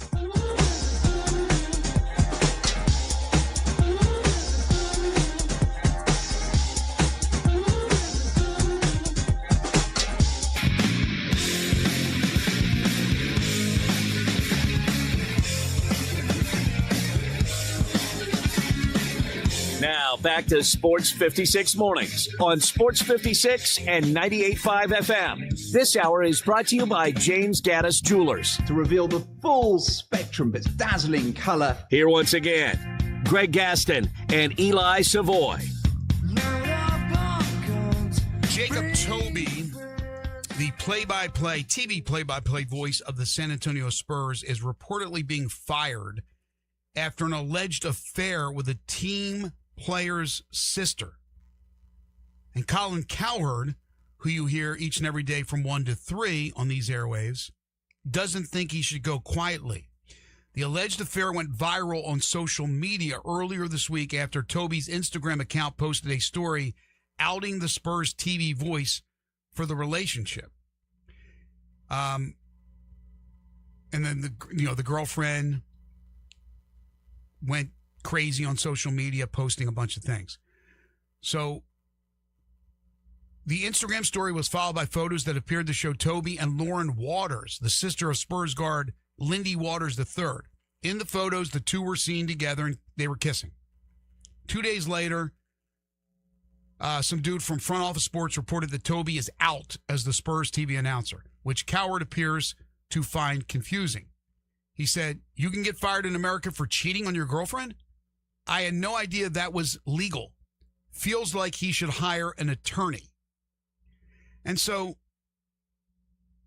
I know there's probably conduct clauses and contracts, but again, this was the guy's girlfriend. It's like having 3 girlfriends at once, or is it even an affair? Now, she made a big deal about it, and it happened to be a player's sister, which is no big deal. It wasn't a player's wife. And it was an affair. He was cheating on his girlfriend with her. That's an affair. But it's his girlfriend. There's nothing. It's not his legal wife. It's not anything that's documented legal. It's his girlfriend. But the point is, they're going to fire him. Do you know how many players? Do you know how many players are cheating on their wives, let alone their girlfriends? And if they want to look into that stuff, do you think they're going to dump a player? No, they're not. You have to know your value to the franchise. You have to know how expensive you are. I think Cowherd has something here. It is, a company can fire you for anything as long as it's not race, religion, age, anything else. They can fire you for anything. Like they don't have to.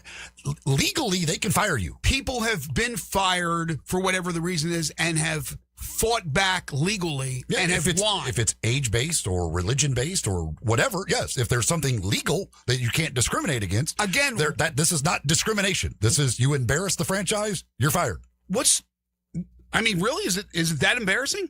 I mean, the way she went about it. Well, she made a big deal about it because she was scorned. She went on Instagram and posted all and exposed everything, and that brings upon the embarrassment right there. But again, what was exposed? That he had a girlfriend and he cheated on his girlfriend. I mean, and it just, of course, the court of public opinion is going to take it the way they want to take it, to call a guy a slime ball or whatever the case may be. I think this goes back to Tony Parker and Brent Barry.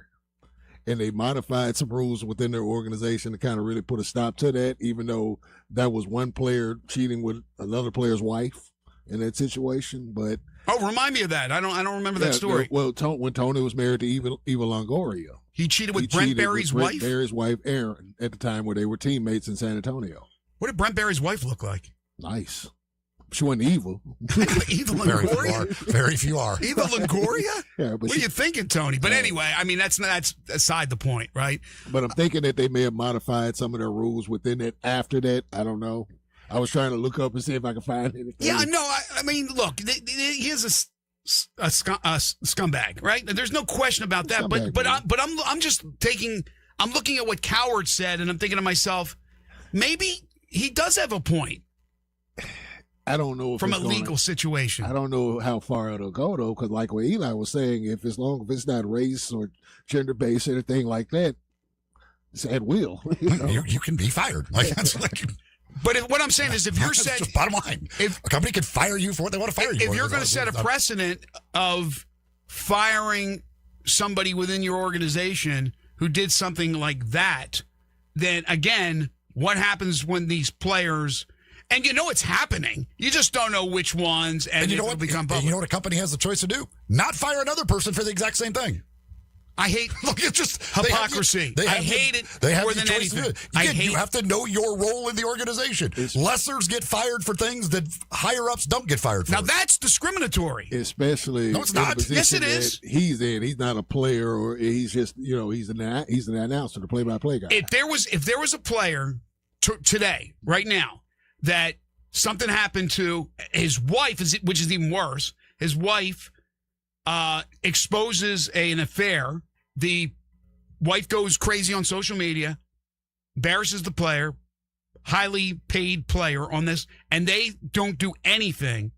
But the same thing happened to the announcer, and they fired him.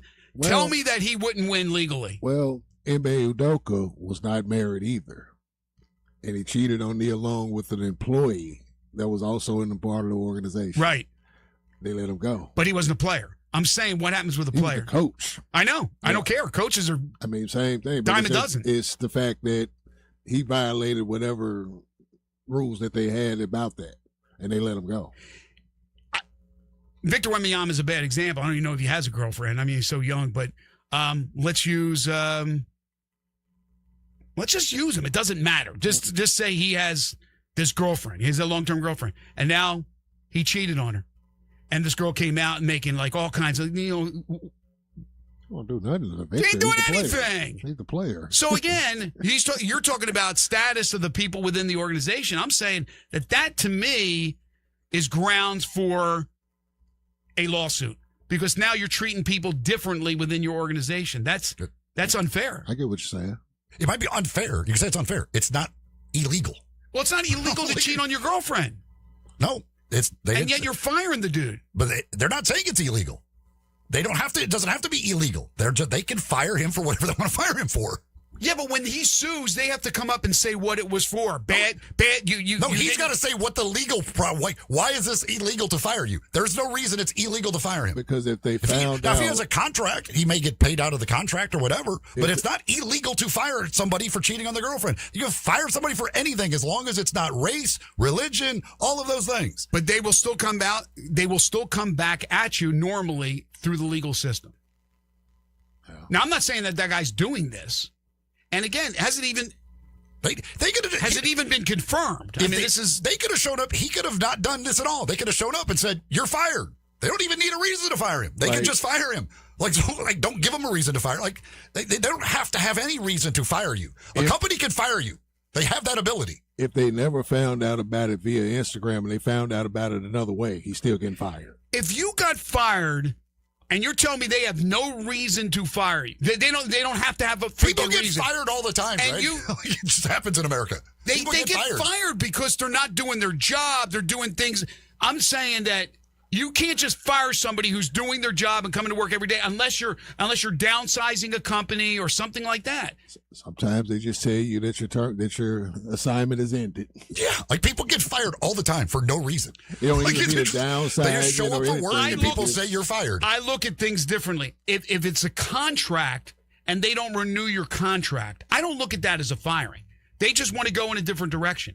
If you're working under contract and they just fire you and you say, why did I get fired? No reason. And you brought a lawyer in, I guarantee you they'd come up with a damn reason. They would say, because they would. What, you're firing me because I'm too young. You're firing me because I'm too old. You're firing me because of color. You're firing me because I'm they're going to come up with, a good attorney's going to come up with something. They're going to come up with something why you got fired. Now, again, more than likely. Greg, do you understand how many people are fired on a daily basis in the world? I understand. And they don't get sued. They don't sue them anything. They just get fired. Normally, there's a reason behind a fire. Yes, normally there is, but there don't have to be. I'm just saying if there isn't, and this guy wanted to. Again, this is Cowherd. I'm reacting to what Cowherd's saying, and I'm thinking that maybe there is something to this. Okay, you understand? Colin Cowherd says a lot of things that are incorrect. And he's incorrect here. There is no legal basis here. If they want to fire him, unless he has a contract that says he can do this, and they absolutely cannot fire him for it. He didn't say there's a legal basis. He said that he said hire a lawyer. That's saying legal. He said I would look into it and maybe hire a lawyer. He didn't say there's legal precedent or this or that. He said maybe hire a lawyer. Dude, people win for burning their damn laps with hot coffee from McDonald's, they win lawsuits. Good attorneys have great records.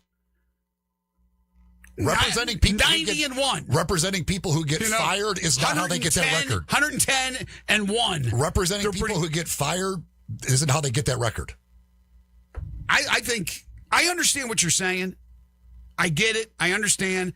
I'm just saying that if you have a good lawyer and want to fight something that's not so obvious, you have a chance to win. You have a chance. Now, this guy's probably embarrassed by it. He doesn't even care. They'll pay him off the rest of the contract. I understand that. It probably won't get this far. I'm just saying that I think Cowherd makes sense on this.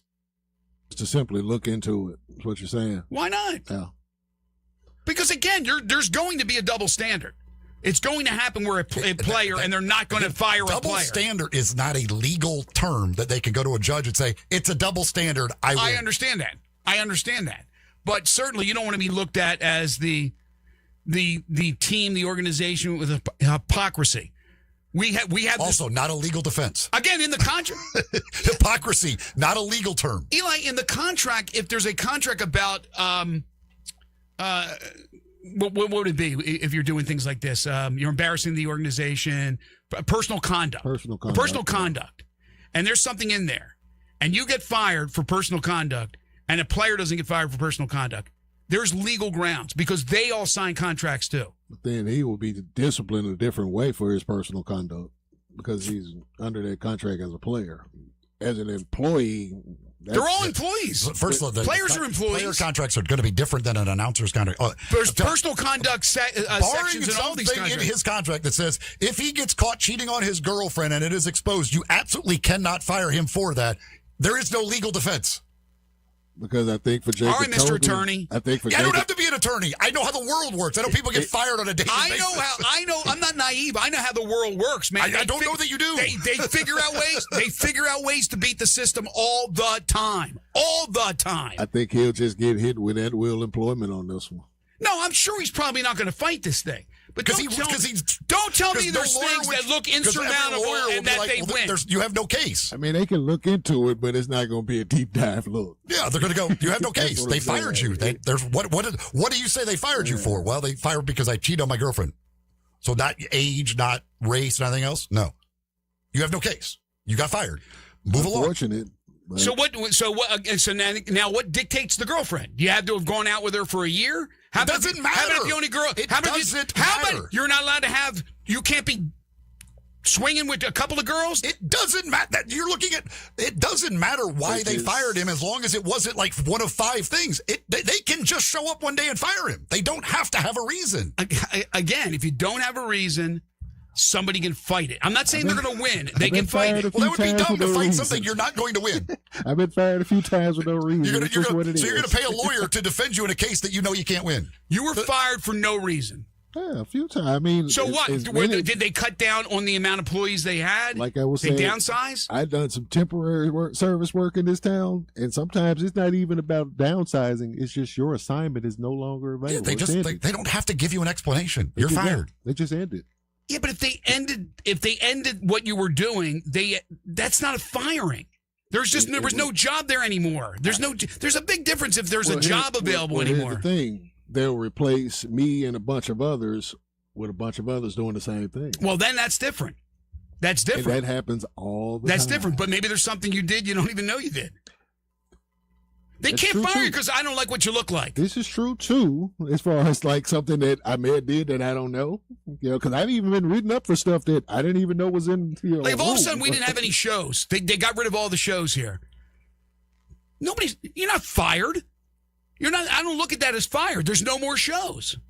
Right. That's a totally different thing, but somebody would still come and do shows after that. No, I'm saying if they got rid of shows. But if Dr. Flynn wanted to come in today and say, you guys are all fired and replaced us with a whole new thing, we can't fight him legally and say, you can't fire us. And he ain't got to tell us why. And he doesn't have to give a reason. Just, you guys are all gone. There's a new wave of people coming in to do shows. But that's because he either thinks he could do better by bringing different people in. That's different. I mean, his reasoning doesn't have to be listed. He doesn't have to tell us anything. He doesn't have to tell us anything. Fortunately, it's crazy. Good attorneys will make them. Say it. They will figure it out. I'm telling you. As the judge, as the brother of a judge, I can agree with you there, but if they really like go into that and try, go for it. Bring your brother on. I want to hear this. I want to hear the judge. There goes the judge. Here comes the judge. I want to hear about it from a judge. She may be listening. I'm gonna text her. Oh, it's a sister? My sister's a judge. Oh, I thought you said your brother. I'm sorry. Sister's judge? Yeah, if she's listening, I want to know about that. All right. Folks, East Memphis Ace Hardware at the corner of White Station and Quince, unfortunately, is going out of business. But that becomes a good deal for you because you could right now go in there and get 30% off everything in their going out of business sale. That includes the Big Green Egg, Weber Grills, and I do know they have a few. I think they still have a few of the Big Green Eggs in there available. Again, 30% off. That is a hell of a deal on the Big Green Egg. But they also other things, supplies and stuff that go with the grills. They've got those things. And again, 30% off everything in the store. Plus, there's plenty of other stuff beyond the grills and those supplies. Other stuff is also like Amy Howard paint. That's up to 75% off now. You can get some unbelievable deals right now at East Memphis Ace Hardware, good corner of White Station and Quince. They're going out of business in the near future, and that's unfortunate. But right now, that's good news for you because you can get great deals. 30% off everything in the store at East Memphis Ace Hardware, corner of White Station and Quince. All right, we'll get back to the college football number game when we return. This is Sports 56 Mornings with Greg and Eli on Real Sports Talk, Sports 56 and 98.5 FM. Broadcasting from the Family Leisure Studio, we are Sports 56 and 98.5 FM. Hey, you ready to bang? Bangers Pickleball in South Haven is now open with 10 courts, a restaurant, and 3 bars. New to pickleball? No problem. Take a free Bangers 101 class to learn. Bangers offers a great time for everyone, and there's no membership required. Bangers even has events for you non-pickleballers like mahjong, trivia, whiskey, and wine tasting. Bangers Pickleball has it all. All the rage, all the fun, all for you. Please dink responsibly at Bangers Pickleball, 6787 Snowden Lane, South Haven, Mississippi. Let's bang. For those that watch the stock market, the real estate market also has its watchers, like me, Sheldon Rosengarten with Mark's Bensdorf Realtors. Right now I'm seeing the listing inventory increasing and the contracts and closings not keeping up, which puts us in what is labeled as a buyer's market. That is why it is extremely critical that you obtain the best advice and expertise when you're considering the sale of your home. And that is what I do. To make your home a sweet spot, where buyers are drawn to you like bees to honey, talk to 2 to 3 real estate brokers, but make sure I am one of them. Find out about my highly successful strategic marketing program that can help you sell your home quicker at a better price. Remember what people often say, when you want the job done, call Sheldon. Call me at 483-0546 or email me at memphisrelocate.com. That's right, relocate is in my name. memphisrelocate.com or 483-0546. Since 1948, in the alley, the Rendezvous. I'm with John Burgos. John, what's going on in the Rendezvous? Brett, after 76 years, we've decided to expand our product line. Anyone who's tasted our ribs is familiar with our vinegar base. It's now available in a 32-ounce jar. It's so good to base or marinate all meats. I even put a little bit on turnip greens. Something we've been using at the restaurant or at our house has been the Greek seasoning. My father was a cook, but my mother was a chef, and she was the one that put Greek seasoning on everything from a Mediterranean diet or a steak. My mom used it on soup, salad, veggies, fish, any meats. It's a great seasoning and a flavor enhancer. My brother Nick figured out salt and pepper was more than just McCormick's and Morton's. He's come up with a perfect blend we use to coat our shoulders and our brisket, and he used to make it for his friends as Christmas gifts, and they loved it. All these products are available at the Rendezvous or online for shipping as gifts and in many grocery stores. And if they're not in your favorite grocery store, ask your grocer to stock it. A beloved family affair and still going strong since 1948, the Rendezvous.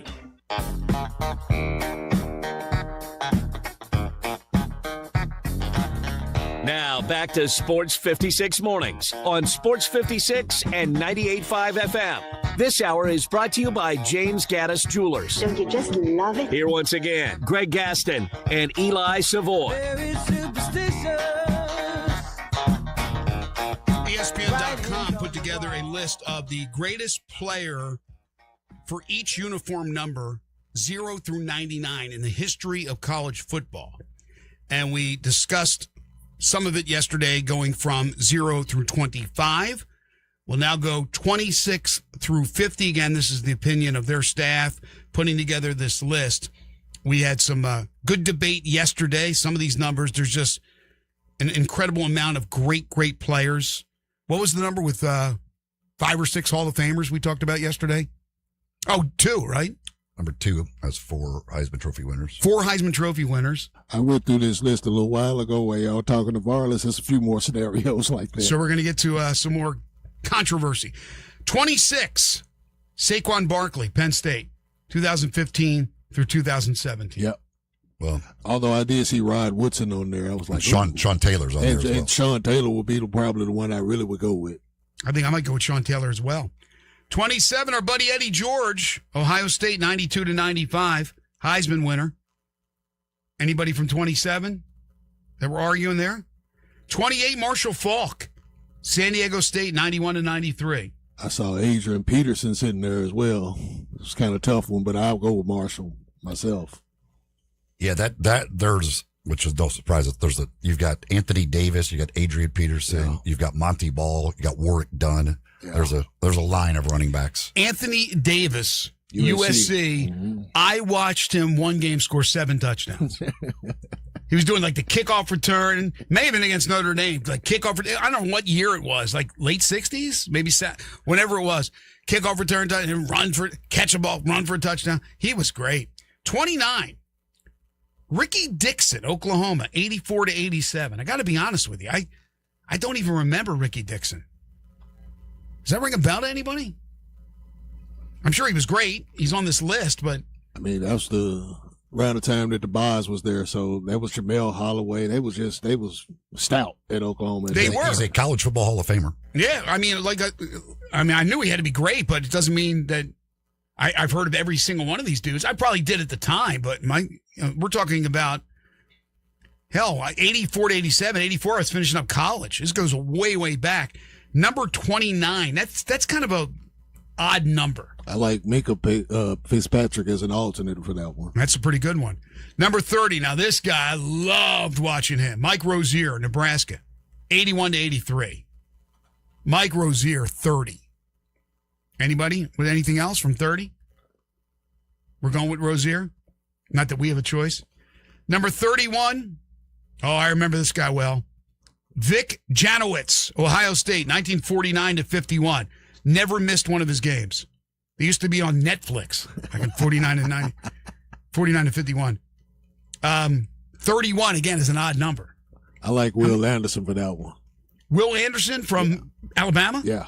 Paul Posluszny from Penn State. He was great. He was great. Yeah. 2-time Bednarik Award winner. Yeah. But Janowitz, I don't know. I mean, again, I'm sure he's probably a college football Hall of Famer, I would imagine.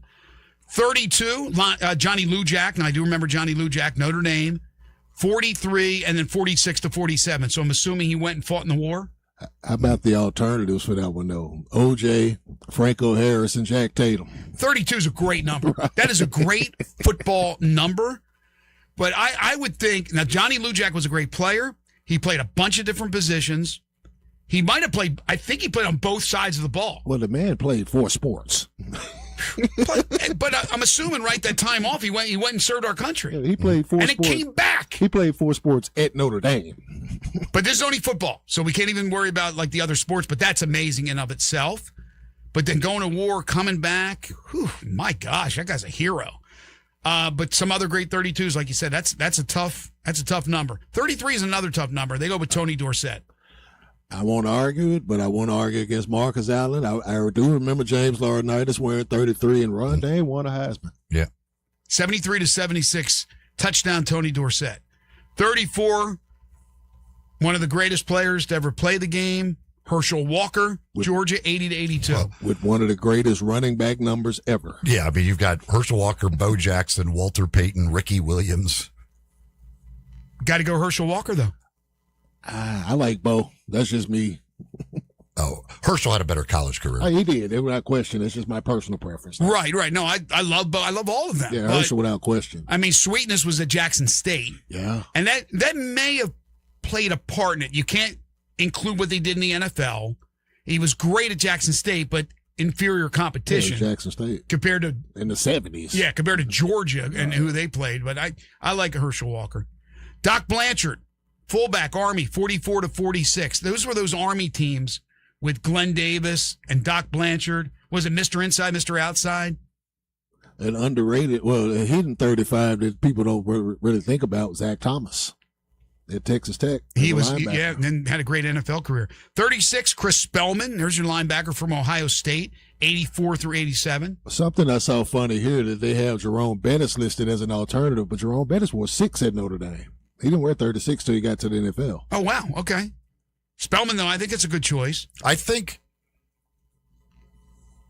Bettis may have changed his number while he was at Notre Dame. I don't know that I think he may have worn 2 different numbers. I do remember him wearing 6, but he may have. I'm not sure. For some reason, I feel like he changed his number. During his career, he changed it? I'm not positive on that, but I feel like he may have wore 2 different. For some reason, that might be in my brain that maybe somebody else had the number when he first got there or something. I don't know, but it feels like there was something about him changing numbers when he was at Notre Dame, but I might be completely wrong. The great Doak Walker, number 37. Hell, he's got an award named after him. Running back, defensive back, kicker, SMU, 45 and then 47 through 49. So I assume, again, he went off and fought for our country. 38, George Rogers. Loved watching George Rogers play. Heisman winner, South Carolina, 77-80.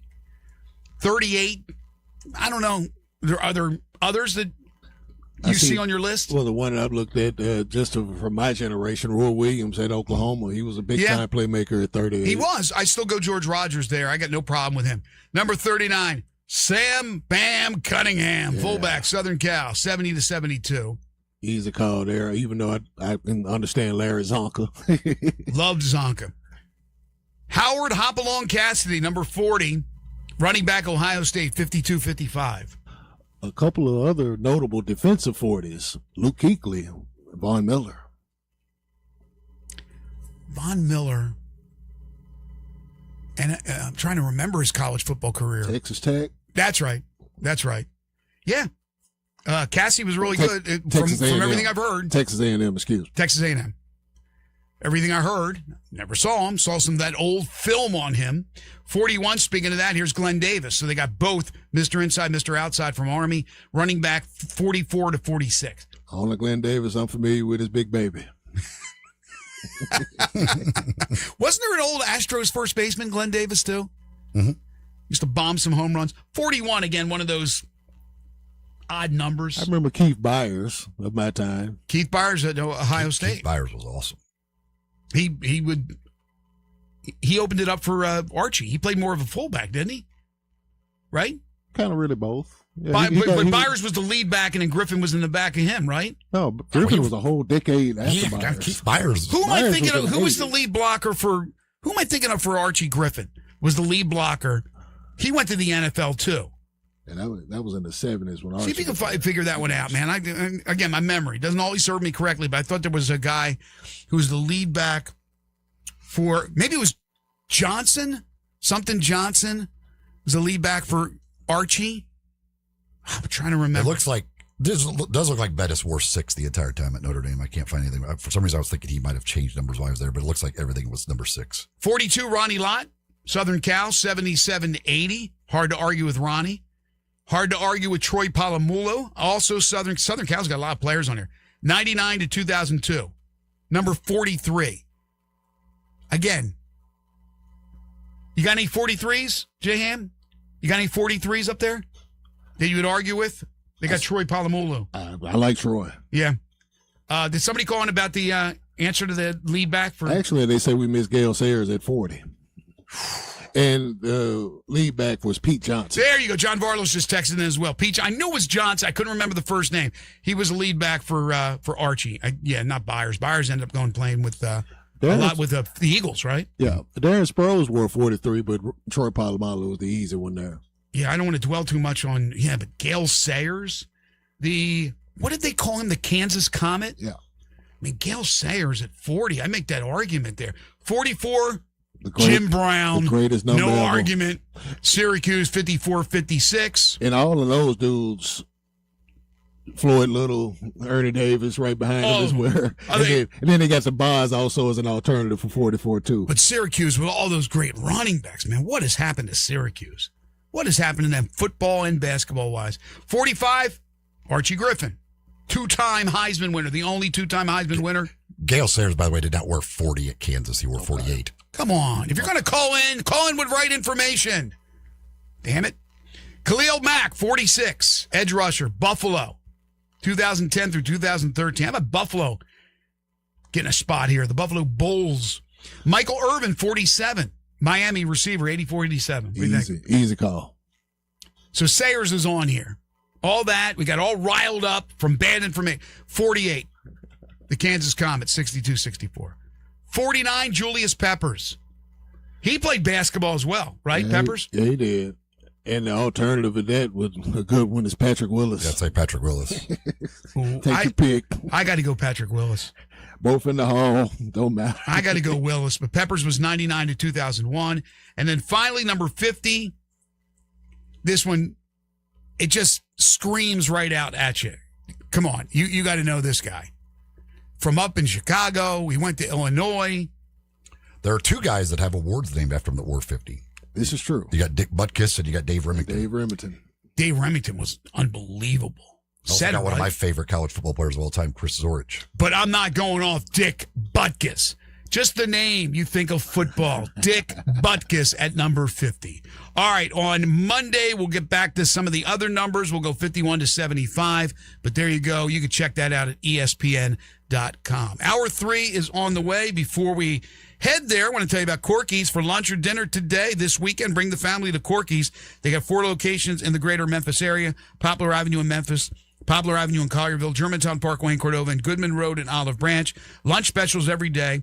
Add a third of a rack of ribs for just $7.99 when you purchase your entree. Maybe a barbecue sandwich, or you go outside the barbecue family. Maybe the award-winning catfish plate or a tamale. But then again, you add that third of a rack of ribs, you're getting a little bit of everything. They've been serving up delicious slow-smoked barbecue for 40 years and going strong. You got an event you want catered, let Corky's cater it for you.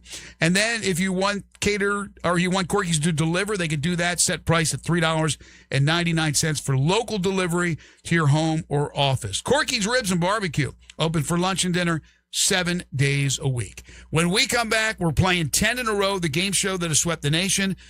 If you're eligible to play, meaning you haven't won in the last month, jump on the Sissy's Log Cabin listener lines right now at 901-360-8255. Get in line.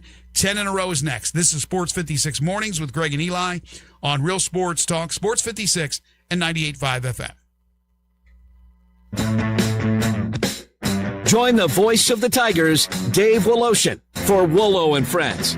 Weekday mornings from 10 to 11 here on Sports 56 and 98.5 FM. Guns, and more guns. Over 700 firearms in stock. Home defense guns, old guns, new guns, used guns, big guns, little guns. Every gun you can think of, Classic Arms has them. All brands like Glock, Sig, Colt, Ruger, Smith & Wesson, Browning, Beretta, Benelli, Remington, Winchester, and more. Guaranteed lowest prices in town. Only gun importer in the Mid-South. Free gun inspections and appraisals and free bore sighting for the upcoming deer season. Shop online at ClassicArmsOfMemphis.com or visit Classic Arms at 1740 Germantown Parkway behind Corky's Barbecue in Cordova. Rick's Powder Coating for a beautiful finish every time. Rick's Powder Coating specializes in automotive, ornamental, residential, and industrial coating. With 2 conveyor lines and the largest batch ovens in the Mid-South, Rick's can accommodate all of your powder coating needs. Locally owned and operated since 2002, Rick's Powder Coating will customize a beautiful finish just for you. Drop by or call to see how Rick's Powder Coating can bring color to your life. 901-367-2771 or rickspowdercoating.com. Chris Price here with Metro Builders Roofing and Restoration. We've seen days, even what seems like weeks of soaking rain, damaging hail, and even flooding. So today, do one simple thing. Look up. If you see a water stain, bubbling paint, or discoloration on your ceiling, don't ignore it. What starts as a small roof leak can quickly become mold, turning a minor problem into a major expense. At Metro Builders Memphis, our professionals will inspect your roof, assess any storm damage, help mitigate further damage. We'll measure your roof from outer outer space and guide you through the repair or replacement process with an estimate on site with multiple options at that. Don't let them tell you your roof needs to be replaced when all it may need is some love. We'll give you an honest assessment so you can make the right decision for your home and family. At Metro Builders Memphis, call me, 901-375-1717. That's 901-375-1717, or simply book your appointment online at metrobuildersmemphis.com. It's true. East Memphis Ace Hardware is closing. But just like always, they're taking care of you with a big going out of business sale. Everything in the store is 30% off. Everything, including the Big Green Egg and all Weber grills. Some things have additional savings, like Amy Howard paint at 75% off. Come in and save like it's goodbye, because it is. Save at least 30% on everything in the store. East Memphis Ace Hardware, corner of White Station and Quince, going out of business. Sports 56 traffic. Good morning, T-Dot. Still working with a couple of accidents out here. Still busy trying to push up through Midtown on 240 North. At least it's moving right now up by Lamar up to Union as that volume of traffic increases on the 55 bridge coming over from Crittenden County, West Memphis. Hey, be sure to check out the animals that are available for adoption right now at the Humane Society of Memphis, Shelby County. Log on to memphisHumane.org. I'm Commander Chuck. You're on Time Traffic.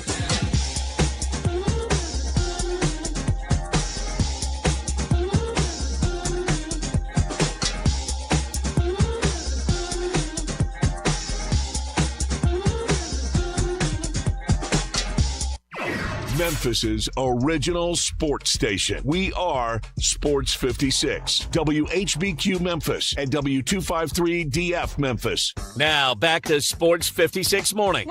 Morning. On Sports 56 and 98.5 FM. Here once again, Greg Gaston and Eli Savoy.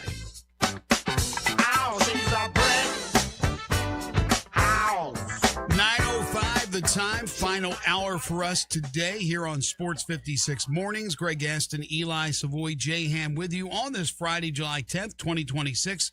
We're live and local, broadcasting from the Family Leisure Studios. Family Leisure located at 2120 Whitten Road, just north of I-40. It's 81 degrees right now. It's going to warm up today to about 93 with the heat index probably around 100.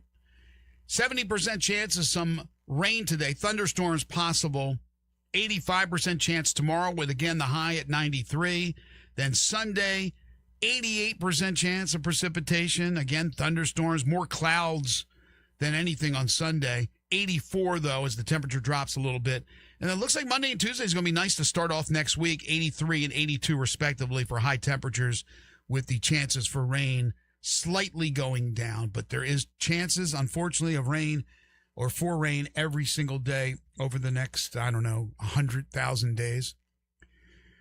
We got a lot to get to in hour number 3. We, of course, like to play something every Friday to give you a chance to win a great prize package. We call it 10 in a row. Not 5, not 6, not 7, not 8, not 9, but 10 in a row. Jump on the Sissy's Log Cabin listener lines right now if you'd like to participate. 901-360-8255. You got to do this via phone, not text. It's 10 in a row. It's the game show that has swept the nation, and it is brought to you each and every week by Napa Cafe and Gates Lumber. That's right. Napa Cafe celebrating 28 years now of serving up some great food here in Memphis. Glenda Hastings, the owner, and her entire staff over there, certainly want to see you come on by and enjoy some of that great food. Open for dinner Wednesday through Saturday, starting at 5 o'clock. If you go to napacafe.com, you can make reservations. You can also check out the menu. The entire menu available for curbside pickup, too. If you want to take some of that delicious food home with you, you certainly can do that. But whether it's a casual night out with some friends or maybe a special night out celebrating a special occasion, the folks at Napa Cafe are there to serve you some of that great food. And 5 different dining rooms, including the private wine cellar, which is great for celebrating a special occasion with a special someone at Napa Cafe. They're located at 5101 Sanderlin in East Memphis. Again, open for dinner Wednesday through Saturday starting at 5. Check them out at napacafe.com. The winner of 10 in a row today will get a $50 gift certificate to Napa Cafe to go enjoy some of that delicious food over there. Also, a $25 gift certificate to the Owner's Box out in Lakeland, a McDonald's gift pack, and a couple of Malco movie passes. And again, a big thanks to the Pina Elite McDonald's group with 8 locations across Shelby County. So when you're a winner, make sure you check it out at those locations, any of the 8, Memphis, Collierville, Cordova. They're all over the place. We thank them for being a part of our 10 in a row giveaway swag. Here is the question. Major League Baseball, multiple Cy Young Award winners. So pitchers who have won 2 or more Cy Young Awards. If they have, it's a yes. If not, it's a no. 901-360-8255 is the number. Let's go. Let's play 10 in a row. Again, in the last, if you're a winner in the last month, you are ineligible. 360-8255, 360-8255. Again, $50 to Napa Cafe, $25 to the Owner's Box, McDonald's prize package, and some Malco movie passes, all for the winner of 10 in a row. David is going to be first up today. What's up, David? Hey, David. How are y'all? Doing great. Again, Major League Baseball, multiple Cy Young Award winners, 2 or more. John Smoltz. David? David, you there? Lost. Okay, John Smoltz. Yeah. 360-8255. I guess he wasn't all there. 901-360-8255. We got open lines. The question, Major League Baseball, multiple Cy Young Award winners. I'll give you the name of a pitcher. If they've won 2 or more Cy Young Awards, it's a yes. If not, it's a no. These are all real pitchers. I'm not making up anything. Got a great prize package. 360-8255. We always like to give you an opportunity each and every week to start your weekend right with a great prize package. So really, that's all there is to it. We want to give away these prizes each and every Friday. Who's next? Andre is next. Hey, Andre. Dre. Hey, what's going on, guys? Not a whole lot. Okay, Major League Baseball, multiple Cy Young Award winners, 2 or more. Jacob deGrom. No. 360-8255. Next. Next up is Mario. Hey, Mario. Hey, Mario. Hey, what's going on, fellas? Not a whole lot. Let's see if you can win this thing. John Smoltz. No. Jim Palmer. Yeah. Pedro Martinez. Yeah. Don Sutton. No. Luis Tiant. No. Greg Maddux. Yeah. Randy Jones. Randy Jones? Mm-hmm. No. Roy Halladay. No. Or 360-8255. Again, Mario, I think he was really close last week as well. Thought he was going to roll through that. We have open lines again, 901-360-8255. By the way, all the dudes on my list, well, I'm not 100% sure. Nah, I don't think that's true now. I was going to say they've all won at least one, but Randy Jones did win a Cy Young Award. 901-360-8255. Who did Randy Padres. Jones pitch for? Padres. Back in the late 70s, maybe. I'm almost positive he won a Cy Young. He had a couple of really good years, and then he just disappeared. I've never heard of Randy Jones? Heard of Randy Jones? Wow. I mean, I've heard of some Randy Jones out there. I'm sure there's plenty of Randy Jones in the world. Now I got to tell you. I've never heard that name as a baseball player. I got to tell you his numbers now, man. Randy Jones. It was short lived. He was like a shooting star. Randy Jones passed away last year. He was nicknamed Junkman, by the way, Eli. I don't know if you knew that. How about Junkman? Junkman. Go get him, Junkman. Junkman won 100 games in his career at a 3.42 ERA. He was a 2-time All-Star. Yeah, National League Cy Young Award winner. Major League Baseball wins leader in 1976. NL ERA leader. His numbers retired by the Padres. He's in the Padres Hall of Fame. Played for the Padres and the Mets. There you go. Everything you needed to know about Randy Jones, but was afraid to ask. 901-360-8255. Who's next? Next up is Mark. Hey, Mark. What's up, Mark? Hey, fellas, how you doing? Doing good. Jacob deGrom. Yes. Paul Skeens. No. Gaylord Perry. No. 360-8255. Yeah, he had the spitball. Next up is Roy. What's up, Roy? What's up, Roy? That's right. All right, John Smoltz. No. Jim Palmer. Yes. Pedro Martinez. Yes. Don Sutton. No. Luis Tiant. No. Greg Maddux. Yes. Randy Jones. No. Roy Halladay. Yes. Blake Snell. No. 360-8255, getting close on that first list. The question, Major League Baseball, multiple Cy Young Award winners. Guys that have won 2 or more Cy Youngs in their career. 901-360-8255 is the number. 10 in a row also brought to you by Gates Lumber, and they've been serving up Memphis's lumber needs for over 100 years over at Gates Lumber. With a great staff to help you find what you're looking for, great prices, free delivery. You can find it all at Gates Lumber. Great selection of custom windows and doors. Everything that you need for whether you're a homeowner that's doing it yourself, or whether you're a contractor, developer, interior designer, architect, whatever. The folks at Gates Lumber will take care of you, and they've been doing it for over 100 years. You can find them at 1253 South Bellevue Boulevard or online at gateslumber.com. They are Gates Lumber. All right, next up is Dan. Hello, Dan. Hey, Dan. Hey, guys. Jacob deGrom. Yes. Paul Skeens. No. Gaylord Perry. Yes. Fernando Valenzuela. No. Corey Kluber. No. 360-8255 is the number. Open lines right now. Come on, we want to give away this great prize package. Once again, we've got $50 to Napa Cafe, $25 to the Owner's Box, a McDonald's prize package, and a couple of Malco movie passes. Speaking of baseball, I just got word. He was checking on some things, but our buddy Mike Claiborne is going to join us coming up in our next segment. Oh, great. Cardinals Okay.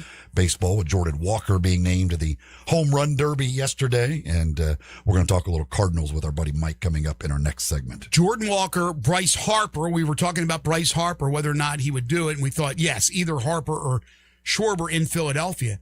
There's a story, not a story. There is... Well, it looks like Schwarber will be it as well. Okay. Mattingly said so after the game, but then was like, oh, wait, he hasn't been announced yet. Oh, really? Maybe he's checking to make sure everything's going to be okay. The fourth and final National League participant, because it does appear it's 4 and 4, and the eighth and final participant, somebody believes it'll be Hunter Goodman. We'll see if that information is true. But again, he was coming off the injury. He was back in the lineup last night, did get a hit. But we'll see if Hunter's announced. But, yeah, always great to talk to Mike Claiborne. Let's get a winner, though. 901-360-8255. We got about 5 more minutes if you want to jump in. If you've already taken your shot, you're ineligible to take a second shot. That's just the way it is. You can do so next week. If you won within the last month, you're ineligible as well. Here's the question. Don't be shy. Major League Baseball, multiple Cy Young Award winners. 2 or more Cy Youngs. I'll give you the name of a pitcher. If they won 2 or more, it's a yes. We are closing in on that first list. If you've listened, you should know 9 of the 10. And I'll tell you right now, that 10th is going to be easy. But unless you step up to the plate, you got no chance to win. Multiple Major League Baseball Cy Young Award winners. 901-360-8255 is the number. If you'd like to play 10 in a row, brought to you by Gates Lumber and Napa Cafe. In the meantime, we'll have a lot of announcements over the weekend about all-stars that won't be able to play, the pitchers that won't be able to go, the replacements that will be named.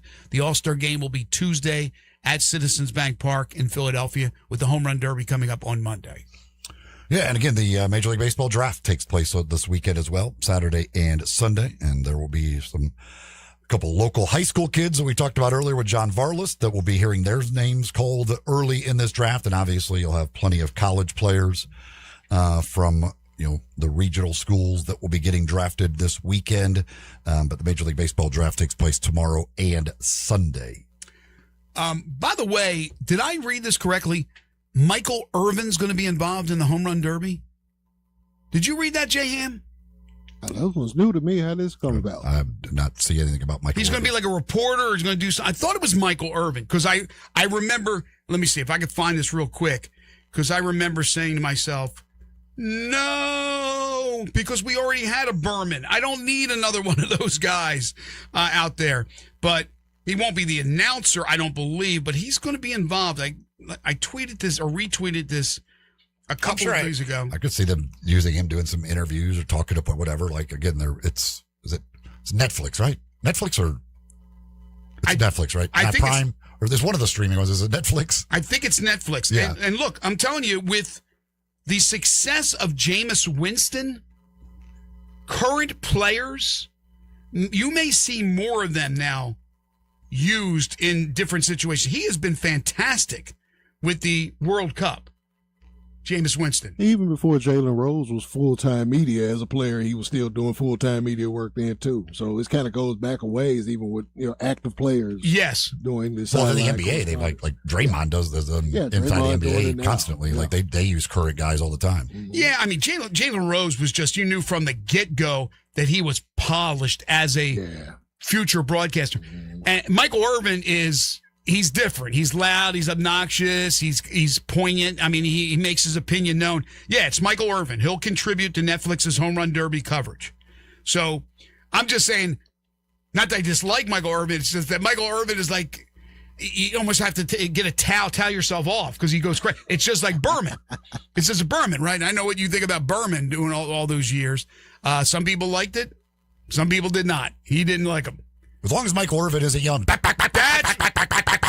that's what I'm saying. It's a home run derby. We get it. They're going to go. There's balls going out of the park. Chris, thanks for your update. He'll probably be the ones doing the interview on the sideline. The dude's drinking the Gatorade, getting ready for the extra swings or whatever it is, as opposed to being the announcer. Because he's the announcer, he'll go crazier probably than Berman. That man is going to laugh for 5 minutes while he's doing it. Whoever he's talking to, it's going to majority be laughter. Big day at Wimbledon. We got the men's semifinals. And before too long, it'll be Jannik Sinner and Novak Djokovic. Can Djokovic win another major? The other semifinals going on right now, and Zverev is crushing his opponent. He's already up 2-0. But that's going to be a nice one with Djokovic and with Jannik Sinner. Well, unfortunately, we're not going to have a winner of 10 in a row this week, so we'll save the prizes. Of course, we do it each and every Friday, brought to you by Gates Lumber and Napa Cafe. To finish off list one, we got to everybody but Clayton Kershaw. And he would have been an obvious yes. The second list, Eli, DeGrom, yes. Skeens, no. He's only won the one so far. Gaylord Perry, yes. Fernando Valenzuela, no. Corey Kluber, we got to him, and that's a yes. Here are the 5 we didn't get to. Answer these, please. Tim Lincecum. Yes. Steve Carlton. Yes. Blake Snell, who I actually had on the other list, so I just noticed this. Matt Cain, our friend. No. J.R. Richard. No. Yeah, and that's the one I wasn't not sure if I put him down. I never looked it up. I knew he didn't win multiple, but if J.R. Richard even won one, I'm not sure. I don't think he did. As far as the guys I put down, Greg Maddux, 4. Steve Carlton, 4. Clayton Kershaw, Jim Palmer, Pedro Martinez, all with 3. All the rest of the guys that I used that were yeses, each wanted the minimum amount of times for this question, and that is 2. The summer sizzler this week at Dinstall's Fine Candies and Chocolates is pecan brittle. Man, that's good stuff. I love the brittle. I love the peanut brittle, but the pecan brittle is even better. Plus, the blackberries are back. The chocolate-covered blackberries are there, but for a limited time only. So go get them. Get them while you can. They have other fruits that, of course, they cover in that delicious Dinstall's chocolate and the fondant. And you got to go seasonal, right? Strawberries still are there, I believe. But before too long, it'll be done. It'll be out of season. And then you'll have to wait until they kick off in February when we're out there at Dinstall's and doing our live Valentine's Day shows. That's when they launch again, the chocolate-covered strawberries. But Cashew Crunch and the chocolate-covered pretzels and the turtlettes, it's all out of this world at Dinstall's. So pick up your treats now. 126 years and going strong. 5 locations. They're at Laurelwood, that's in East Memphis. Pleasant View, that's where the factory is, where they make the candies. They're out in Collierville and Germantown and in downtown Memphis. It's Dinstall's Fine Candies and Chocolates. Mike Claiborne next. This is Sports 56 Mornings with Greg and Eli on Real Sports Talk, Sports 56 and 98.5 FM. Be sure to download our Hub 901 app for instant access to Sports 56 and all the Flynn Broadcasting stations from anywhere. Go to the App Store and get the Hub 901 app today. Moving is stressful, but Black Tie Moving can take the worry out of the process. Whether you're moving across town or across country, moving your home or your office, your personal moving concierge from Black Tie Moving will work with you to design a plan that perfectly fits your budget and needs. And they're available 24/7 to answer any questions you have. Give Black Tie Moving a call at 901-316-6196 or go to blacktiemoving.com/Memphis to get your personal, no obligation quote from the moving experts at Black Tie Moving. Use Polymarket to trade the World Soccer quarterfinals. Delete that sportsbook app that's robbing you and join the millions using Polymarket. Polymarket is a prediction market, not a sportsbook. You trade against other fans, not the house. Polymarket, your go-to prediction market for soccer's biggest stage, available in all 50 states. Download the Polymarket app, use promo code FOX to unlock $50 free for your first trade. That's promo code FOX. Trading not available in all jurisdictions. Check local regulations before trading. Restrictions and eligibility apply.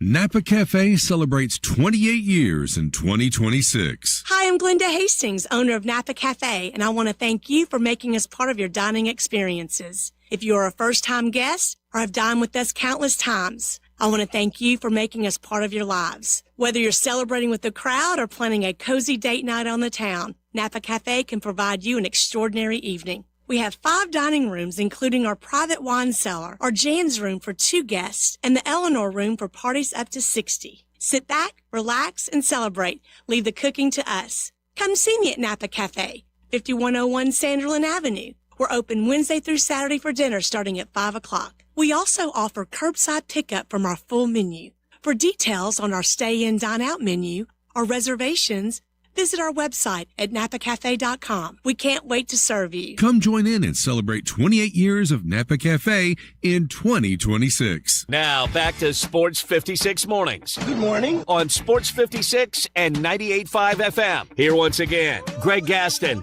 and Eli Savoy.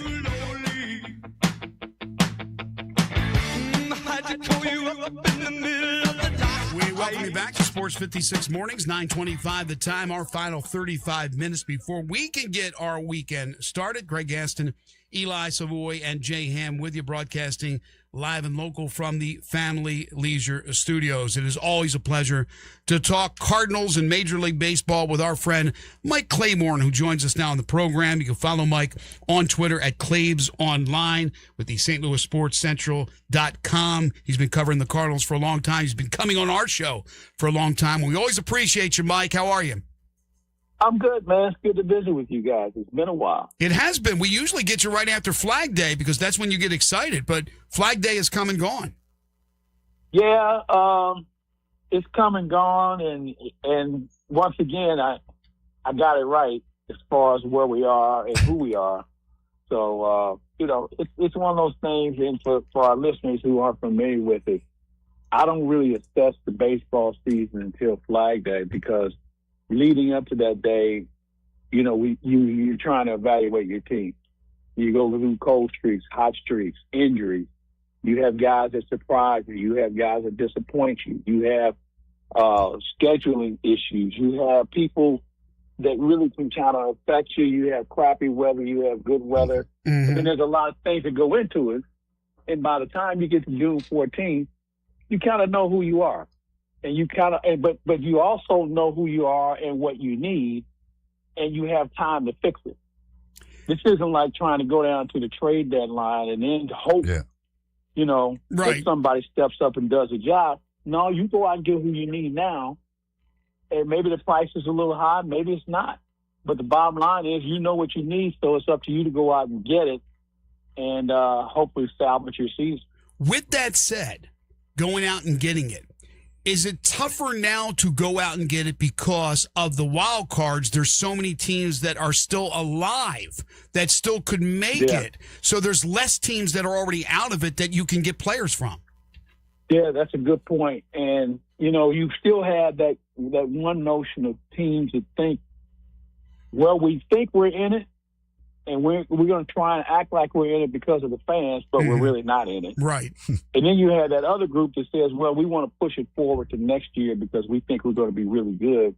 with what our prospects and everything else, and we don't want to get into a situation where we're moving our assets when we don't need to.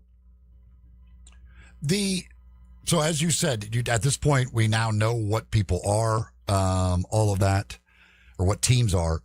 So it appears as though pretty much everybody missed on the Cardinals in the preseason, thought they were going to be really bad. They're above 500. What did they miss? Why have the Cardinals been better than expected? Couple of things. Jordan Walker obviously is the big key. Alec Burleson, and probably more than anything else, everybody got a chance to play. Mm-hmm. You don't have a 500-pound gorilla in the room anymore. You've moved on all the veterans, so these young guys have a chance to play. And some of them have taken advantage of it. Some of them are playing in Memphis. I mean, it's just plain and simple. So the fact that there's no pressure other than having a chance to play every day, some have taken advantage of it and some of them haven't.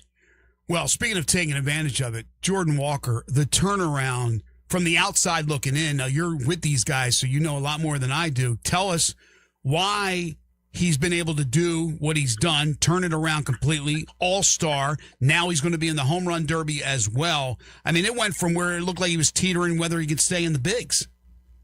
Yeah, it's a good point you make. There was some that even thought he wasn't going to leave spring training with the Cardinals. They thought he was going to start off in Memphis. Wow. I think it's just a sign of a couple of things.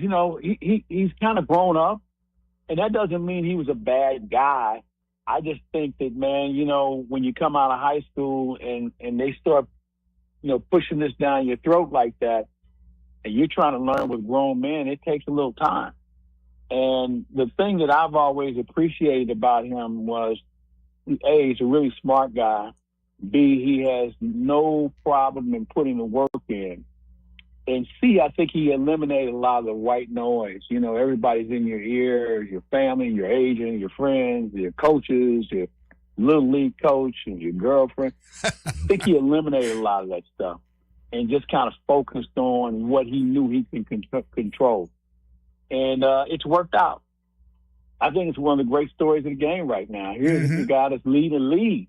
He leads Major League Baseball in runs driven in. He hit a ball last night in the Big Mac land that it's a good thing the partition was up because we probably have somebody in the hospital by now. I mean, he crushes balls. I mean, he runs the bases well. He has 8 assists already in the outfield. And this is a guy 3 years ago that when you hit a fly ball with him, you would hold your breath. Mm. Now he's been one of the more accomplished players in the outfield. So it's a great story. It's a great story. His family background. Parents went to MIT and Harvard. So this isn't one of these kids that comes from an impoverished environment. He's had a chance to really grow as a person. And I couldn't be happier for him. What do you think of his chances in the home run derby? If I watched it, I can tell you, it's probably the one thing, so this whole all-star thing for me, and people ask, hey, you going to an all-star game? I look at the all-star game as it's like asking a mailman to go for a walk on his day off. Right. Right. You don't want to be anywhere close to baseball, right? No, I mean, and here's why.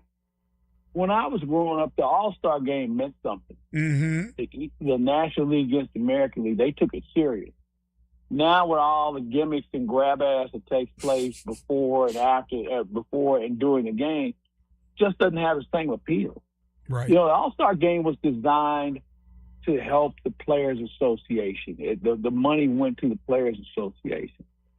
Everybody else has gotten involved in it now.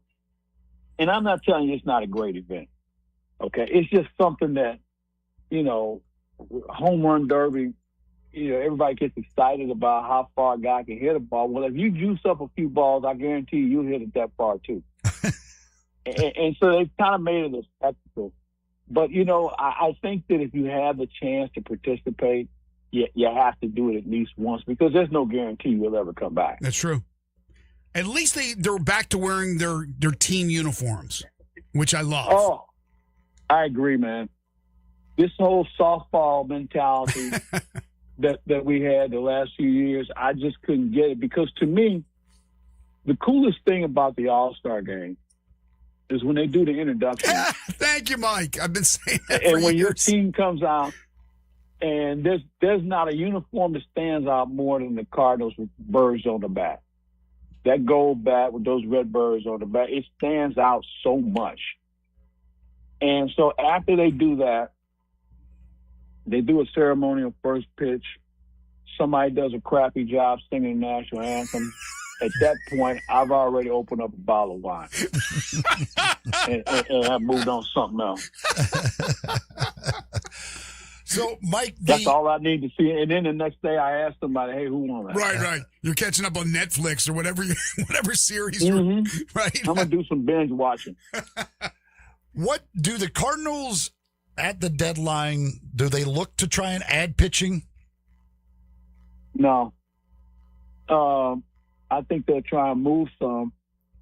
Now it's a good question you ask because they don't have enough pitching. Yeah, we don't have it. We don't have it in the organization. We don't have enough organization, big league ready pitching. So to move pitching to get what? More pitching that's not ready?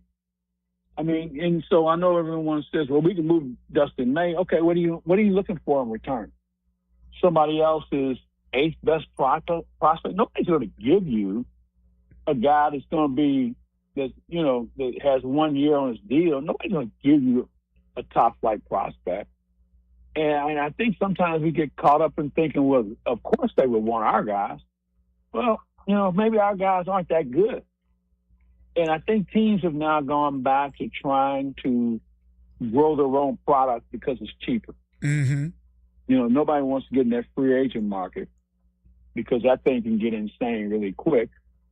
And when you start moving your young prospects, then you have a hole in your organization, whether it's a hole at a position or a hole between AA and AAA, where you want to be in a position to have these guys keep coming, where there's always competition. And that's what the Cardinals have elected to do.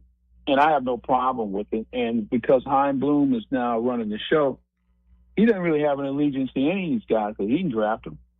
He can trade for them. So if he needs to move a guy that we've all kind of come to be used to, that's okay by me. Because if the guy was that good, we keep him. Yeah. So you don't think they're going to, because they're in the race, they're going to because I guess going into the year, they probably weren't planning on this, but you don't think they'll kind of pivot and say, we can kind of go for it a little bit? Not that they're going to make massive go for Scooble, but could you? No, I think they're going to compete. They're going to compete. And so here's the way I've kind of expressed myself about this season. You first have to learn how to compete. And once you learn how to compete, then you learn how to contend. And now we're in that process of, being in a position where, we're fighting every night. We don't roll over. You're doing all the little things to make sure you stay consistent. And that's how you compete. And now we've kind of turned that corner where we're saying to ourselves, if this guy can do a little bit more, then that means we can go out and get somebody to do a little bit more of this and that. Now all of a sudden you're contending. Yep. And the wild card is wide open right now. I mean, there's a lot of teams that think they have a shot. But here's the deal. If you don't have pitching, you have no chance. And I just saw a team in Milwaukee roll in here and broke up all the furniture because they could pitch. They didn't slug. They could pitch. And, you look around the league, the teams that are in this thing can pitch. Right. Milwaukee doesn't hit a ton of home runs. No. They don't slug a lot. They take advantage. They're very athletic. They run the bases well. They play good defense, and they flat out pitch. And that doesn't mean they're throwing no hitters every night, but they keep you off balance. And I know Mizorowski's the face of their organization, but they have some other guys that can make you swing and miss too. Mike Claiborne joining us here on Sports 56 Mornings. Well, Blaze, our man, our friend of the show, Blaze Jordan from South Haven and this region. What has he been like since his call up? A real delightful young man. he hits the ball on the ground too much. I think his ground ball rate's like 51%. Mm-hmm. That's not going to get it. He's trying, and he's very likable. I think teams have figured out how to pitch him. So now he's got to make that adjustment. Now he knows what they know. He's got to make that adjustment, and it takes time. Does he have a role on this team? Yeah, I think so. He's going to get a long look because we don't have a third baseman in the organization. I mean, Nolan Gorman has been struggling, and I don't know how long that's going to last as far as his association. Mm-hmm. And everybody else we have is teenagers or, 3 years away. I wouldn't be surprised to see them take a player and convert him. I know the Rodriguez kid, the catcher in Double-A, he might be a candidate for that. But Blaze is going to get as many opportunities as possible for the remainder of the year, unless he just goes into the tank and he's hitting 185 and a bunch of, but he doesn't strike out as much. That's a good thing. He makes contact. Everything's on the ground. And he's gone a little cold here, but the Josh Baez kid is down here. Is there any thought of bringing him up with the year he's having? Nope. I think they want him to go through the process of having the highs and lows and figuring out how to make the adjustment and recognizing what pitching is trying to do to him. Now, he might be a late guy. Yeah, like September guy. Right now, I don't see him being a major factor in this season. Now, I think the offseason is going to look a little different, and they may hand him the job next year, but I don't see it. I think that there's still some holes that need to be addressed, and there's no reason to bring him up here if he's not going to play. Yeah. And right now, you have Walker, you have Nootbaar, you have Nathan Church. They're getting a bulk of the work. And, for him to play 3 days a week probably doesn't help him. So he should stay there, work on trying to hit the breaking ball, because apparently he can get all over fastball. Mm-hmm. And that doesn't mean we don't have fastball pitchers here. But, man, I'm telling you, these guys are throwing these changeups right now and these sliders, and these pitchers these hitters have very little change. So you have to be a better person at recognizing what they're throwing and then adjust accordingly. That's like when you get to see it up close, like when I watch Mizorowski pitch, or you can go through it, like the Skeens, like I don't know how hitters hit at all. Like a guy's throwing 103 consistently and then busts off some slider that moves a foot and a half. Like I don't know how hitters hit it.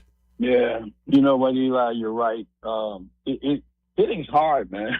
It's ridiculous. And the heater, the good hitters will catch up to it. Okay, you see it enough, you'll figure it out. But it's the other pitches, the changeup, the slider.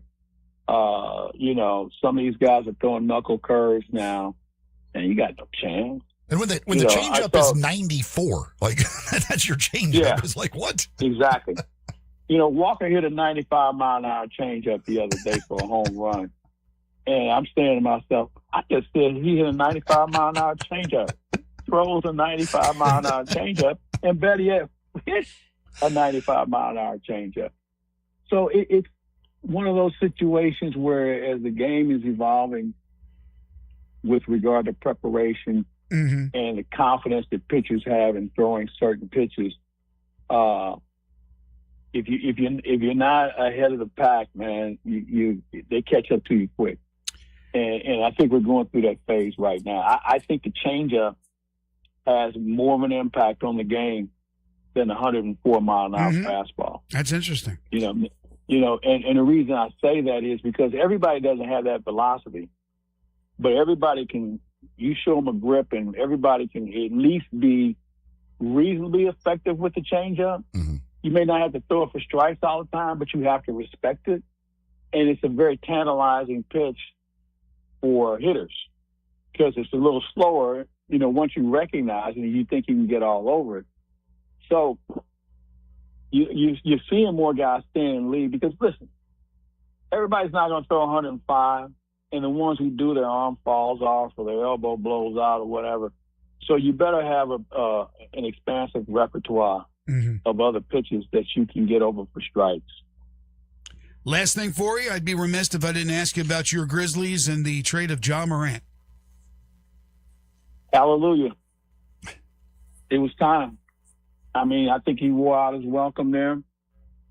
Off the court, on the court, the injuries, the whole 9 yards, it was just probably time. And you know what? It happens. They'll make him a bad guy. I spent a little time around him and his dad and seemed like really nice people. But, you know, man, when you get caught up in certain markets and you're not playing, but you still want to have a seat at the table, that gets old. Now, I don't know what this is going to look like for him out in Portland, because this Portland owner, apparently is going to be one of the worst owners in the history of sports. I don't know whether you heard what he did with the Stanley Cup. Oh, yeah. He put his whole family up there even before the players. Yeah. You know, so, and the league needs to step in on that. You know, too late. Yeah, see, to me, like, that shouldn't be his choice. No, it's not. It should. No, we can take that thing back to the hardware store and get that. Can they shit fix taken that? out. They can take names off that like that? So here's how the cup works. The cup is made of rings. Right. And they take the rings off every 7 years. Okay. So they can do that then. So, yeah, so we can take it over to True Value, get somebody in the back room and take their ring off and just re-engrave them. You know, I don't think True Value exists anymore. Embarrassing. I mean, could you imagine he put his pets on there too? Like, I don't. His dog. To me, like, exactly. I don't understand how that's to me, like, the rule should be like it's the members of the team. Like, I don't understand how that's even a possibility that he gets those on there. Probably didn't think they'd have an idiot owner. Yeah, and so you know what he's doing out in Portland. You know, he's kind of like threatening to move the team if he doesn't get a new building. Right, he's getting rid of everybody. He wants everything paid for. He's threatening. He's cheap as hell. This guy he's a doozy. And you know what? And I fault the NBA for not vetting him better. You know, I mean, there should have been a more severe gauntlet for him to go through, for him to be able to just waltz in and get a team that they were trying to give away, because the Allen family didn't want it. But to have this guy, Player Association and league going to push back on this guy, and I think the media is going to give him a good going over to really expose him, because that's not what this game is about. Especially when commitment players have made to Stanley Cup's the hardest trophy in sports to win. And there's a guy that put 38 games in this year that's not on the cup, and you can't tell me that he didn't have value. Right. And he should be on there. And how they fix this, I don't know, but the league has to step in and say, hey, look, man, you know, we really don't care about your third oldest, because he didn't do anything. But we do care about the people who made that commitment. The problem is for, like, if you're the NBA and you try and say, like, you're a terrible owner, he's like, look at my other team. I just won a champion. I just won a championship. What do you mean I'm a bad owner? Like, I just won a championship. As you said, the hardest trophy in sports to win. I just won that. So don't tell me now I'm doing it the wrong way. But winning doesn't necessarily mean you're a good owner. It's just, you know. Yeah, and they won in spite of him. Right. They won in spite of him. You have good people. You have a good GM. Yeah, exactly. You know, I haven't heard many players saying, hey, I want to get traded to Carolina, even if they won the cup. Mm-hmm. It's not that way. And everybody's just, they play hard enough and well enough to get the hell out of there. So I think that's going to be an issue. But to your initial point about Ja, I don't know if there was much more he could do in Memphis. Right. I mean, between the injuries and, seeing other players being moved around him, there just wasn't a core there. Now, starting over can be tough, but this is a league in the NBA that you can get well quickly if you know what you're doing.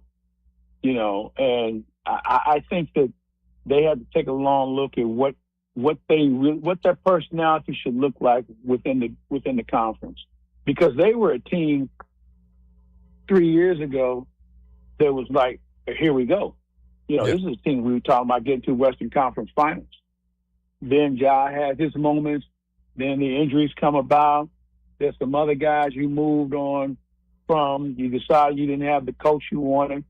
There's a lot of moving parts, man. So I won't say they had to get totally out of line, but obviously they moved back with regard to the respect factor and just the competition and skill level that they're going to need in order to move into that top 4 or 5 echelon within the conference. Always great to catch up with you. Enjoy the few days you'll have off for the All-Star game. Get caught up with your Netflix, drink a bunch of wine, and we'll talk to you soon, Mike. You know what? They'll be lucky to even find me. I'm. If there was a mountain around here, I'd be on it right now, just chilling. But I've got some people I need to catch up with, and I'm sure they'll be glad to see me. There you go. You deserve a little R&R. There you go, my friend. There you go. Thanks, Mike. Fellas, don't make this too long, man. Let's catch up. Let's stay in touch, and let me know when you guys roll through St. Louis. It's been a while since I've seen you guys. You guys do a phenomenal job. How many years now for you guys with the show? 21 years. Holy cow. I know. Good Isn't it amazing? Thanks. It normally doesn't work that way. No, it doesn't. Thanks for the compliments, Mike. We appreciate you. All right, guys. Take care. Have a great week. You too. Folks, whether you're buying or selling a home, you want to make sure you get a great realtor on your side to help you through that process. Give Bubba Sandifer at Emmett Baird Realty a call, 901-319-0747. Bubba's got Bubba working for me right now, selling my condo downtown. By the way, if you want a condo downtown, I got a place for you. You call me or you can call Bubba at 901-319-0747. Bubba gets you that exposure, gets you those buyers, knows the market, takes you through the process, and every step of the way, he's going to make sure that he's looking out for you and your best interest. So whether you're looking to buy, trying to find that perfect home, he's going to help you there. Whether you're looking to sell and make sure you're getting top dollar, he's going to help you there. If you want to just get out of it, you want to be quick sale and be done with it, well, he's there for that as well. He will buy it as is for cash. So talk to Bubba from Emmett Baird Realty, 901-319-0747. You're tuned into Sports 56 Mornings with Greg and Eli on Real Sports Talk, Sports 56 and 98.5 FM. Let Bryant Dacus and Brett Norsworthy take you home every afternoon. Sports Time on Sports 56. Weekdays from 3 to 6 here on Sports 56 and 98.5 FM. Old Dominick Distillery is pouring Memphis pride into every cocktail. From the winning atmosphere at its downtown Memphis distillery to award-winning craft spirits, Old Dominick is pure Memphis spirit through and through. Swing by the distillery bar for a pregame cocktail or celebrate your wins with a guided tour and tasting. Old Dominick Distillery. Come for the spirits, stay for the experience. Cheers to Memphis. Learn more at OldDominick.com. Never underestimate the value of a gift card. A gift card is a gift that requires very little effort on your part. Take, for instance, a gift card from Sunrise. It's good, obviously, at either Sunrise on Jefferson or Sunrise East on Poplar, and couldn't be simpler to get. You could grab one when you're having a delicious, fast, fresh breakfast or lunch made just for you, or, and this is really cool, you can get them at Sunrise's website. Go to Sunrise's website, and you can send a gift card by email or text. You can text someone a gift card for Sunrise. Hi, this is Troy Fiveash, owner of Fiveash Roof Services. I wanted to take a minute and discuss advertising with you. There are so many websites that list the best service provider in your area. Even the BBB has an accredited list. You know the one thing they all have in common? A company like mine has to pay to get on that list. So that begs the question, can those lists be trusted? You know what can be trusted? History. We've been around for almost 30 years providing customers with the best service and the best products that we possibly can. So if you need a roof, siding, or gutters, give us a call. We'll come talk to you and let you decide for yourself whether or not we know what we're talking about. Fiveash Roof Services. Best products, best warranties, and in many cases, the best price. We're fair, honest, and ethical. 367-0050 or memphisroofer.com. 367-0050 or memphisroofer.com. Fiveash Roofing, it's what we do. We're here for you. Now back to Sports 56 Mornings. Good morning. On Sports 56 and 98.5 FM. Here once again, Greg Gaston and Eli Savoy. Welcome back, everybody. Final few minutes here on Sports 56 Mornings. I was looking at this story, Bobby Marks, ESPN. Basically, the top 10 unresolved storylines this offseason And there are a lot. Let's be honest, there are a lot. And he says, of course, first and foremost is the LeBron James situation and how it impacts the rest of free agency. That goes without saying. Then he said, after James, who are the best unrestricted free agents available? He said, not factoring in James Harden or Draymond Green, DeMar DeRozan, who became a financial casualty in Sacramento. He says that he would be the next one. Then he talks about the restricted free agents, what's going on with Jalen Duren, what's going on with Peyton Watson. So those things still have to be rectified. Number 4, is there a resolution in sight with the aspiration investigation? Well, there better be for Toronto's sake. And the story is that it will be in the next couple of weeks. We'll see. He said after Donovan Mitchell extended, who will be the next All-Star to commit long-term? That's out there, and there's a bunch of candidates for that. What about rookie extension candidates? He said that includes Victor Wembanyama, Men Thompson, Asar Thompson, Brandon Miller. What teams still have work to do with their roster? He said the 6-team trade involving Memphis now has the Grizzlies with the maximum 20 players on their roster. But number 3 pick Cameron Boozer and Kareem Lopez remain unsigned, and Memphis has not finalized the trade for Stewart with Detroit. I thought they finalized that. That complicated 6-team trade, I thought the same thing. I don't know. They announced it. They announced it. Maybe there might be some league things going on that would be before it's official. Then he said, who are the teams with roster spots and money available? So he talks about that. Who is the next team affected by the apron rules? We will learn more about expansion this offseason, ? That's the number 10 on his list. I think we will learn more about the expansion sometime here over the rest of the summer. But, yeah, I mean, there's still a long way to go as far as the NBA offseason and things that need to be rectified, and certainly with the Grizzlies. There's a long way to go. We do know, though, the Grizzlies will play tonight, 7 o'clock, against the Chicago Bulls. We still don't know the status of Kareem Lopez or Walter Clayton Jr. yet, but we will see Cam Boozer tonight. Apparently the Lakers are trying to work on a sign and trade deal to get Jonathan Kuminga in there. That Lakers roster is going to be bizarre. It's going to be weird. It's going to be a piecemeal thing that just makes no sense whatsoever. And they're talking about if they do something with Kuminga, that who's ever involved, I guess Atlanta would be involved, and that somebody's going to have to eat Jarrett Vanderbilt's contract, and Dalton Connect would be out. That's pretty quick stay in Los Angeles if that's the case. And I like Kuminga in a lot of ways. I always have. But something tells me that Luka is going to want to kill Jonathan Kuminga at times. They're going to want to kill each other, I think. He's going to be what shot are you taking right now? Like it's going to be, Luka will get frustrated as hell with Kuminga if that happens. Kuminga's big deal is that he doesn't want to accept the role. He wants to play Jonathan Kuminga, which is good, but this is the league. You have to accept the role. That could be that roster is going to be a very interesting thing. Guns, and more guns. Over 700 firearms in stock is what you'll find at Classic Arms. That's classicarmsofmemphis.com, the website. Or you could go see them at 1740 Germantown Parkway, right behind Corky's Barbecue in Cordova. Everything that you can imagine for the world of guns. Big guns, little guns, new guns, used guns. Not only do they sell, but they will also buy. They will also trade. They've got all the top brand names that you could possibly imagine. They've got it all. If it deals with firearms, they probably got it over at Classic Arms. They do free gun inspections, free gun appraisals as well. Guaranteed lowest price in town. They're the only gun importer here in the Mid-South. It's all at Classic Arms. Again, 1740 Germantown Parkway, or online where you can shop 24/7 at classicarmsofmemphis.com. At the World Cup today, there is one quarterfinal match, and that will pit Spain against Belgium. That winner will take on France, who advanced after their 2-0 win yesterday over Morocco. And then tomorrow, 2 matches, Norway and England, and Argentina and Messi versus Switzerland. Alexander Zverev has advanced to the finals of the men's singles competition at Wimbledon. He becomes the 4th active man to reach the finals at all 4 Grand Slams, joining Novak Djokovic, Jannik Sinner, and Carlos Alcaraz. It's Djokovic and Sinner in the other semifinal, which will get underway in just a few moments. He's also the only German to ever do it.